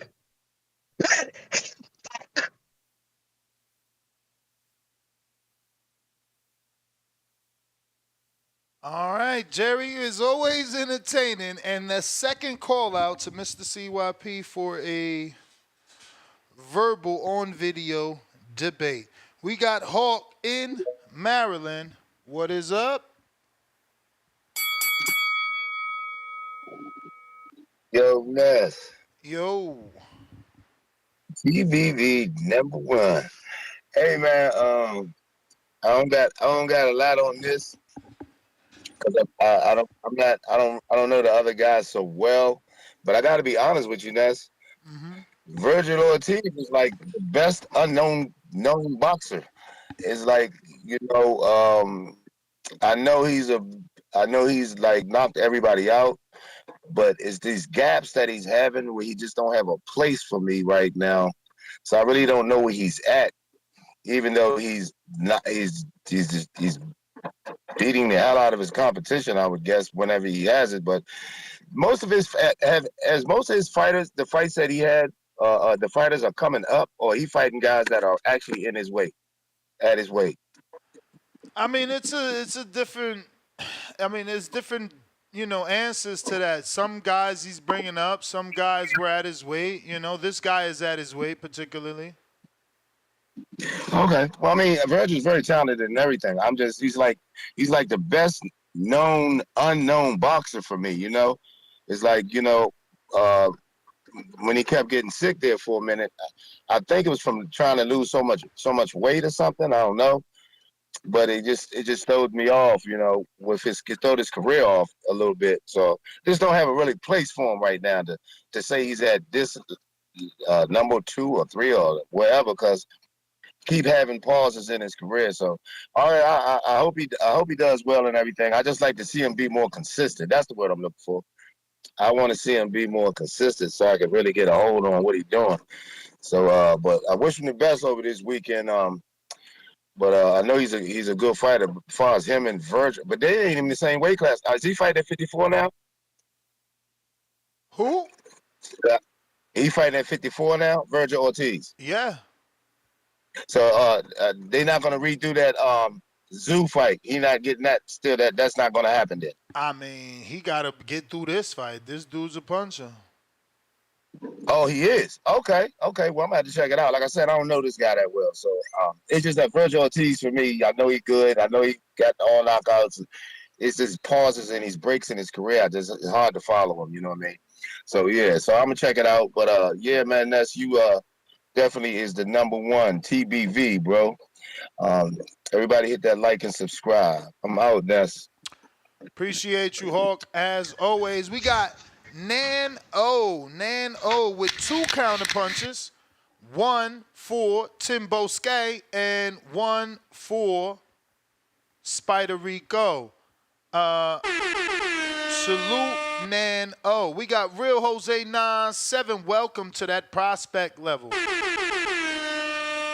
Nan O with another $2 says, where you at, Spider Rico? I'm delivering in downtown right now. Call emoji. I guess he's in Oregon. 702 boxing member for 7 months on that chip level. Boots versus Virgil. Winner gets Crawford. I love that. I actually don't mind that. Don't mind that. Timbo Skate, counter punch. Hello, sir. Hello, sir. Hello, sir. Who gave that there? Nan O. I appreciate. Oh, N-O. No, Nano. Okay. I appreciate that, Nano, man. I hope you're having a great day. You understand? You know what you're doing. You seem like a real boxing fan. You want to hear real boxing talk. You know what I'm saying? No emotional rubbish around here. You understand? We're real boxing fans. So we're gonna get to this top rank card that we're not really interested in. You know what I'm saying? We got a couple interesting fights on there, in my opinion. You get me, Lewis. Hold on, let me cover something real quick. Let me cover something real quick with you, Ness, man. You said Brian Flores hasn't beaten anybody. You're right. You're right to that. You're right to that extent. I'm just saying that when you fight tough guys, when I Then you mentioned brought I up mentioned Tyrell. Placido. Then you brought up Placido, who really hasn't beat anybody, and all his wins are in fucking Colombia or Venezuela. Yeah, no, he's just a tough. No, he's just a tough guy. He's just a tough guy. It's just tough out for anybody. I only watch that shit because I do watch Saturday Box Sale. You understand? When I was in jail, you know what I'm saying? When I was in jail, my cellmate was a Latino guy. He had a fire stick, and we got to watch certain fights on Saturday sometimes. You know what I'm saying? But this is years ago. You know what I'm saying? So Damn, I'm a not saying I know fire him. stick in jail? Pardon? That was wild. Yeah. So you know how that's how I said. Well, you get me. Ask Bomac. Bomac been over here in the English jails. He knows what goes down. You know what I'm saying to you. But like I said, man, that's the only reason why I know guys like Gustavo Lemos. You know what I'm saying? Those type of guys. That's what I'm saying because it was on Saturday Box Sale. So I know a couple guys here and there. But no, I give credit for guys that go in there against tough guys like Nicholas Flask. That's a tough out for anybody. If you look at his resume, you'll be kind of discouraged by what you see there. Oh, he got knocked out by Boca Chica. That's fine, but he came back with a decent win against a couple other guys. We know that Nicholas Flask is a tough out, and I'd like to see him in there with top contenders, top 10 guy, top 10 contender. You got Arnold Caggett on there against, like I said, Placido. Not really relevant, but you get me. Arnold Caggett, he's still a credible guy in the division. You know what I'm saying to you. Who else can we get there? We got Vito Melanicki Jr. I'm interested to see him. I don't really know anything about his opponent. You know what I'm saying to you? I don't know nothing about his opponent, but I like to see Vito Melanicki Jr. fight. I want to see him and Xander Zayas get in there later on down the future. And back to Lindolfo and Brian Flores. That's going to be a barn burner, in my opinion. Brian Flores, he's got sudden power. You know what I'm saying to you? Not the best power, but he's got respectable power. I think he'll be keeping Lindolfo honest in there. You know what I'm saying? Lindolfo, decent athleticism for Mexican. When I say for Mexican, we all know that Mexicans are not the most fluid, not the most mobile, not the most athletic people. You know what I'm saying to you? Nothing of any racial nothing of anything along them lines. I'm just being honest as a boxing fan. Luis Alberto Lopez against Angel Leo. That's a matchup I'm looking forward to. Luis Alberto Lopez, he looked incredible in my opinion against the guy, that Japanese guy that he went up against. I forgot his name. I forgot if his name's Ray Abbey or something along them lines. He looked decent against him. He's very unpredictable, very awkward. I want to see how Angel Leo deals with those type of dynamic, awkward looks. And yeah, man. And who the hell is Gilberto Mendoza? Is that the president of the WBA's son? Is that who's fighting on there? Come on, man. Give us what we want as fans, like I keep saying. And I appreciate the counter punch. I appreciate Ness. I appreciate Marco. And I appreciate the real fans in the community. 90 Frank, seconds. don't hate, just appreciate, man. Champ, Don't that's let your the past bell. point you. We got Rocking.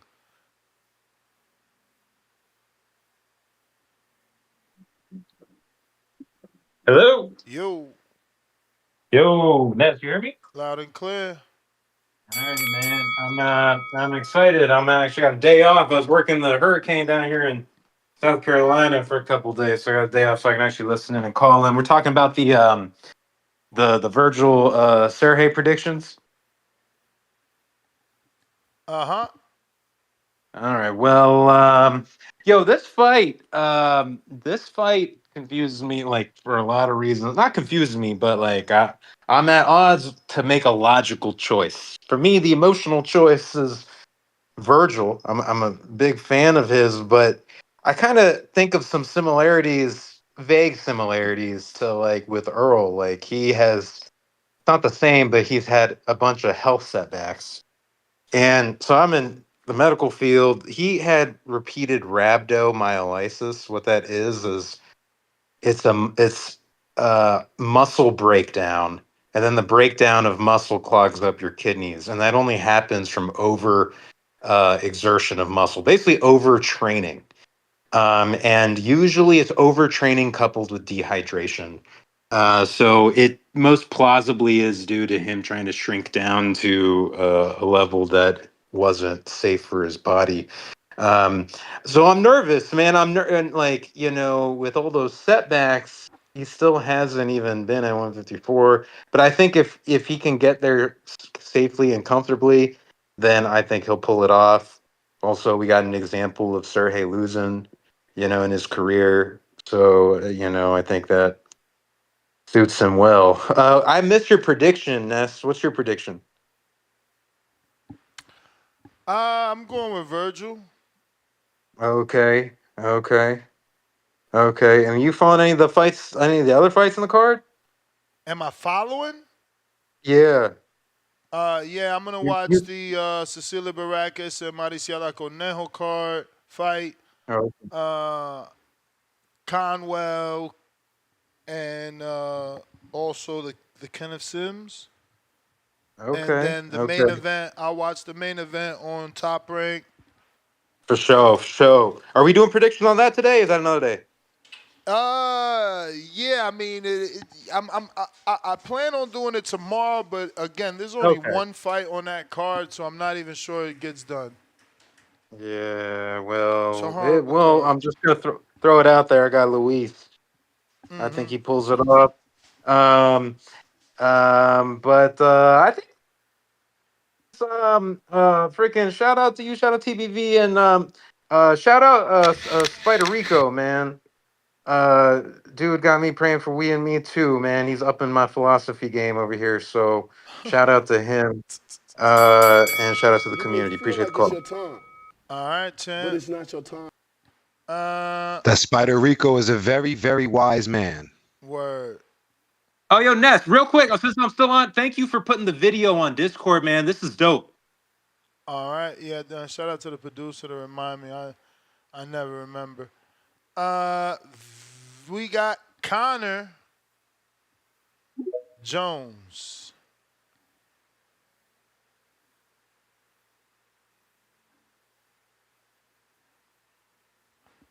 Connor, you gotta unmute.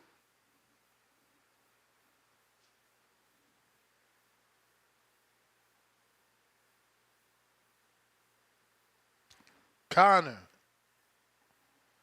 hasn't figured it out yet. Venom.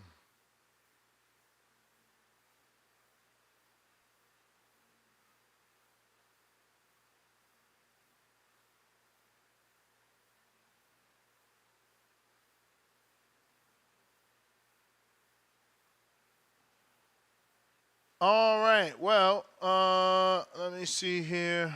We got Kentrell, member for 6 months on that champ level. He says, I've been locked in for 6 months.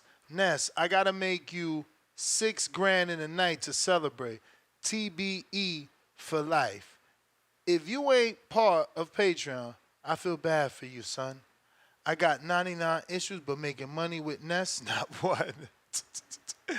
Shout out to you, fam. Shout out to you. Yeah, he go hard with the bets. That's why he be happy. When he win big.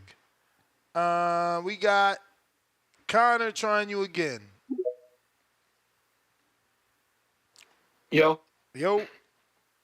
Sorry, I don't. Every time that happens, I don't know what's wrong with it. Is Amin on now? Mm-hmm. Hey, how's it going, Amin? What's good, brother? Connor. So before I get to Virgil, man, why is Conwell fighting? I'm not gonna call him trash because I don't like calling fighters trash, but his opponent is like levels below him, and he's in position for. Is he in position for a title shot with the WBC? Yeah. But he's fighting a guy who's got like 6 losses. Yep. Shout out to Golden Boy. Yeah. Same thing with Kenny Sims too, man. I mean, I know he's been inactive, and he was in a really good. I had that as my fight of the year last year with Kenny Sims. I think it was Akhmedov was his last name. I don't know, but he was in a great fight last year, and it kind of sucks to see him with a opponent on his lower level. When it comes to Virgil, I think it's gonna be a tough fight, and as of now, I think I'm leaning towards Bohachuk to win, because Virgil has obviously had issues with his weight over the past couple years, and I don't know how that's gonna affect him, because his last 2 fights, both of those only went 1 round, and I believe none of them were even at 154. I think they were at like 156 or 57 catch weights. And so I don't know how his training camp is going right now. But I think Bohachuk's he's got good experience, and he got a good win over Mendoza. I know it's on short notice, but Mendoza's that kind of fighter who's always ready. And I believe, wasn't he in training camp already? But what about the fact that Bohachuk and Virgil have sparred 50 rounds already? See, I had no clue about that. I'm not sure, but I saw the odds for I think a Bohachuk decision got really good odds. I think I might be betting that. Shit, money line Bohachuk got 230. What's his money line? Plus 230. Is it 230? Yeah. Shoot, I might have to take that. I don't know what it is on my bookie. No, it's 230 on my bookie. That's what I seen. Dang, I might have to check that out too. Also, real quick, shout out to Gary Jonas and ProBox, man. Angelo Leo, after his loss to Fulton, they built him back up really well, and here he is. He's getting a title shot in his hometown against an A-side. You don't hear that too much, so shout out them. I think he got a shot, too. I ain't gonna front. I think he got a shot. I might not do the show, so I'm just going to say it right now. I'm picking Leo, man. Really? Yeah, man. I think Leo is on a hot streak. You know, I've watched all his pro box fights. You know, he was counted out, and he's been performing, bro. And he hasn't looked bad to me on any of those pro box fights. No, they matched him up. They matched him up well too. So yeah, and we know they don't match people, you know, easy on pro box. So he made those fights look that way. Yeah, and Vinaldo is just. He's another fucking Isak. Let's be real, bro. He's worse than Isak. At least Isak turns the hook over. Vinaldo hits you with the inside of the hook. He lunges, he jumps, and he's mad short. His arms are longer. You know, they're not as short like as a Isak was, but yeah, I think that he don't got the skill. I think that Leo has more skills, more tools in the tool basket for sure, for sure. It's going to be about can he take that pressure of Vinaldo. But again, he has more skills. He should be able to hold and clinch when he needs to. Vinaldo's small, bro. I want to see the weigh-in terms of face-off. I think Vinaldo's small. And I told y'all the other day I seen him in the gym. I really think he's small, man. I seen him in the gym on the treadmill. So I wasn't standing directly next to him. I just said what's up in passing. So maybe he's not as short. I'm extra tall compared to the average man. So it's like everybody's short to me. I don't know. I like Leo, bro. I like Leo. Leo is locked in. Leo's focused. Leo's been active. You know, he's got good angles. I'm rocking with Leo. I'm certainly rocking with Leo. You know, I know that Shushu was putting hands on Vinaldo too. You know, like Shushu out here talking the way he talking because he get to spar Vinaldo on the regular. You know what I'm saying? So, yeah, I like Leo. I like Leo. Yeah, I feel like we could see another Rayo and Pitbull if Leo comes with the right game plan. And that, you parlay Leo money line and Bohachuk money line, that's gonna be some money, man. So yeah, I ain't doing that. I ain't doing that. That's you could do that with like $1, $2 to $3, $5. Yeah, but that's like what I'm I not might do. Yeah, I'm not doing that with lie. nothing big because, you know, Bohachuk, you know, I don't know him like that. You know, we obviously all watched the Brandon Adams fight and we all watched the Brian Mendoza fight. You know, those that watched the what is it, Gallimore, whatever, I don't think I needed to watch it. But my issue is you got stopped by Adams. Adams wasn't ever a puncher. You know what I'm saying? Yeah. I don't remember Adams hurting Jamal Charlo. He got stopped by John Thompson. You know, I just don't. I mean, I think did Adams not fight Willie Monroe? I mean, or was that Thompson? All I know is I never knew Adams for a puncher. He got the body of a puncher, so I wasn't surprised that he knocked out Bohachuk. I was surprised, even though he got the body of a puncher, because he body beautiful. But like Bradley, I ain't never seen him punch nobody. So, you know, if you could get stopped by Adams, you know, you probably getting stopped by Virgil. But the thing is, I might stay away from that fight on a betting standpoint, because Virgil, you don't know what you got, man. It's like everybody been saying, the whole weight thing, you know, not really being the man in any division, you know, bringing people up, you know, you just don't know, like, what you got in this fight with Virgil. And Angel, you ain't sent no counterpunch. Venom, Angel, all this shit, you know, you already called in, remember? Unless I'm forgetting that your call disconnected. Real quick, Ness, about Brandon Adams. He definitely got the TKO stoppage over our man, Jersey boy John Apollo Kid Adams, but he did lose to Willie Monroe. Got the stoppage or got stopped by?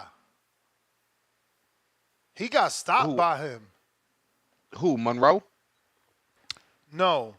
Brandon Adams, didn't he lose to John Thompson, Apollo Thompson? Yeah, he lost to Thompson. And he got stopped by Thompson too. Thompson was pretty sloppy, man. He went to the UK and made me look bad. And he lost that. You know Thompson from North, right? You know, I don't know why they got Apollo. His name is fucking John. John. Apollo, I think, was his ring name. I don't know how the hell he got, unless he changed it on some Apollo shit. Yeah, he got stopped by Thompson. Yeah, that's what I'm saying. And he also lost to Willie Monroe. So that's why I know what you say. He lost to both of those guys. So that's what I'm saying. So, like, how good is Bohachuk if you get stopped by a dude that Thompson could stop? And no disrespect to Adam, something could have been going through him at that time. But John Thompson, he's from North. We know him. Not the greatest footwork. Hands be low. And he got the stoppage. You know, and I'm pretty sure in his next fight, he went to the UK and got stopped, right? Telling you, that was my guy, you know. I was at the Boxino tournament. The whole tournament, I was there, man. I was a fan of Andres Fedosov. I always loved heavyweights. Dude ain't even pan out.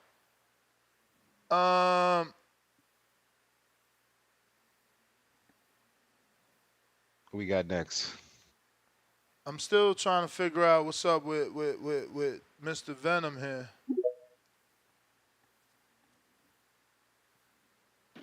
Yo, you hear me? I hear you like I heard you the last time. Oh. I can't hear you, but I'm just go with my call.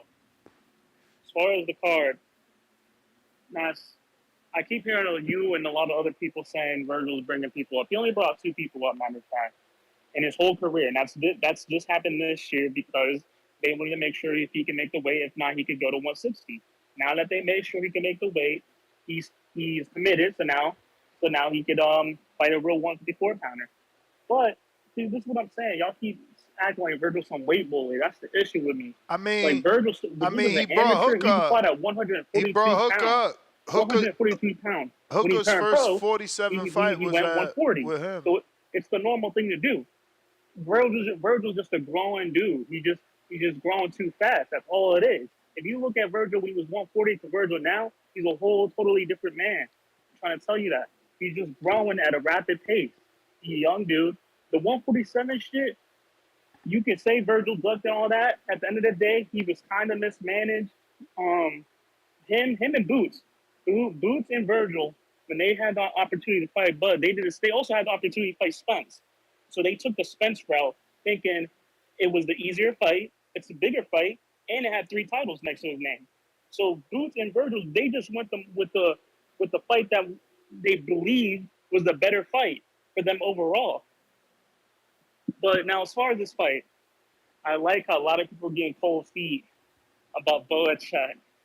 You know, first, when this fight first get made, people were like, yeah, Virgil really in the step-up fight. Now it's we don't know who Bohachuk is. See, that's the problem with y'all. And Ness, as far as this whole Golden Boy card, see, y'all don't. Kenneth Sims, this is his debut on Golden Boy. I don't know how we get Lane Moose. Lane Moose gets a debut. He gets an easy fight.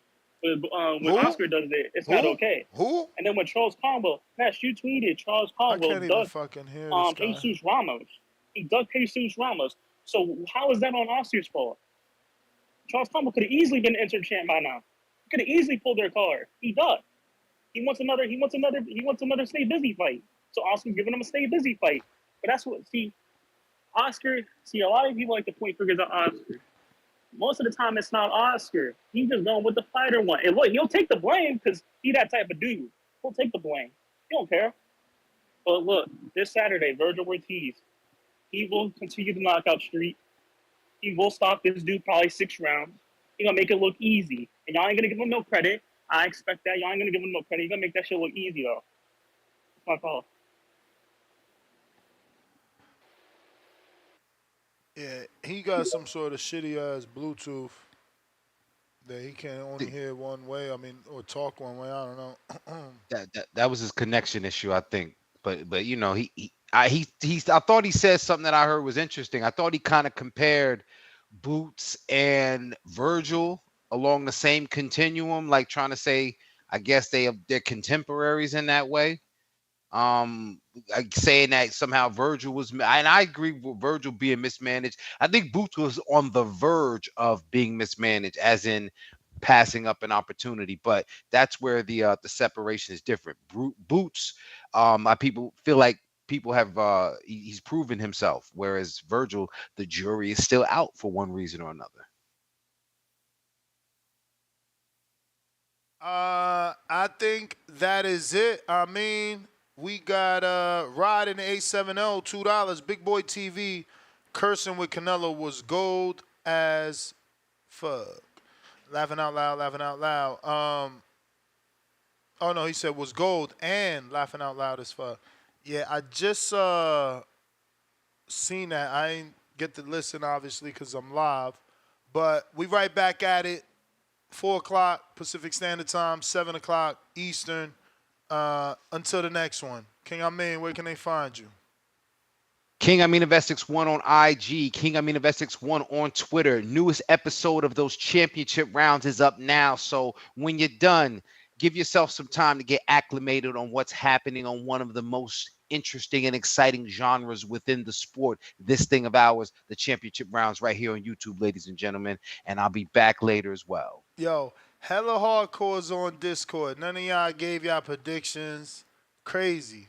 Once you do a hardcore show, they don't want to talk. Y'all love the gossip girl topics, man. Y'all want to talk about Tank and why he painting his nails. That's terrible, man. We got to get back to boxing here, yo. Y'all terrible. We doing a live fight chat. Salute to Amin. He said he with it. I'm with it. I'm going to watch Conwell. I'm going to watch Kenneth Sims. Even though they in one-sided fights, they better get first-round knockouts. Because I don't want to be falling asleep in this chair, bro, for real. That's not fair. That's not fair. Conwell, you listen, y'all better tighten up, man. We ain't going for that. Word, man. Last minute Vega, you know, I'm not taking any other call at the Vega. Y'all not doing this last minute shit. Yo, can you hear me? Yeah. Loud and clear, Vega. All right. Good afternoon. Good morning to some. Yeah, I don't like those gossip topics, man. I like this type of shit, man. But I'm with you, Ness. I was looking at these undercards. I don't really know a lot of these cats that are being on the B side. And it's not much quality. It's a little disappointing because you look at it, right? There's this weekend, you get 2 cards. I think next weekend's 1 card, the Billy. And it's kind of dry there. I think we got a Pro Box card after that. And there's not much going on. So I don't know really what's happening when it comes to them producing these boxing cards. But, you know, I'm sure there's plenty of fighters where we can get a little bit better matchups, or at least know more of the fighters. But it's a great fight, man. I think it's a can't miss fight between Vergil Ortiz and Serhii Bohachuk. You know, Bohachuk, I think, really proved a lot of things with defeating Brian Mendoza. Mendoza is one of those guys that does so many things so well, and Bohachuk was kind of dominating a lot of that fight.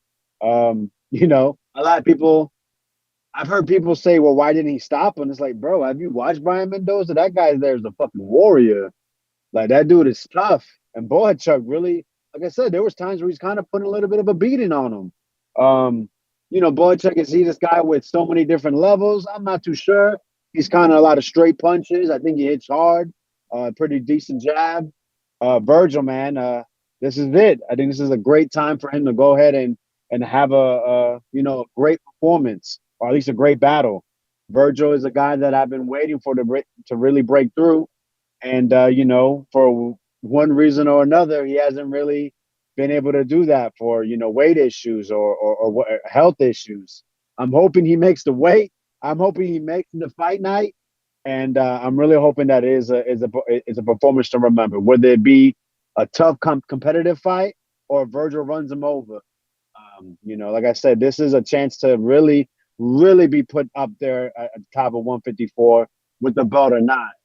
I think this is for an interim strap, so he'll be in position. 154 is heating up. We're starting to really see some of these guys fight. And, yeah, man, I'm looking forward to it. I think you said for the next card you're going to do it tomorrow, so I'll hold off on that. And I can't even remember. I think there's a girls' fight on the undercard.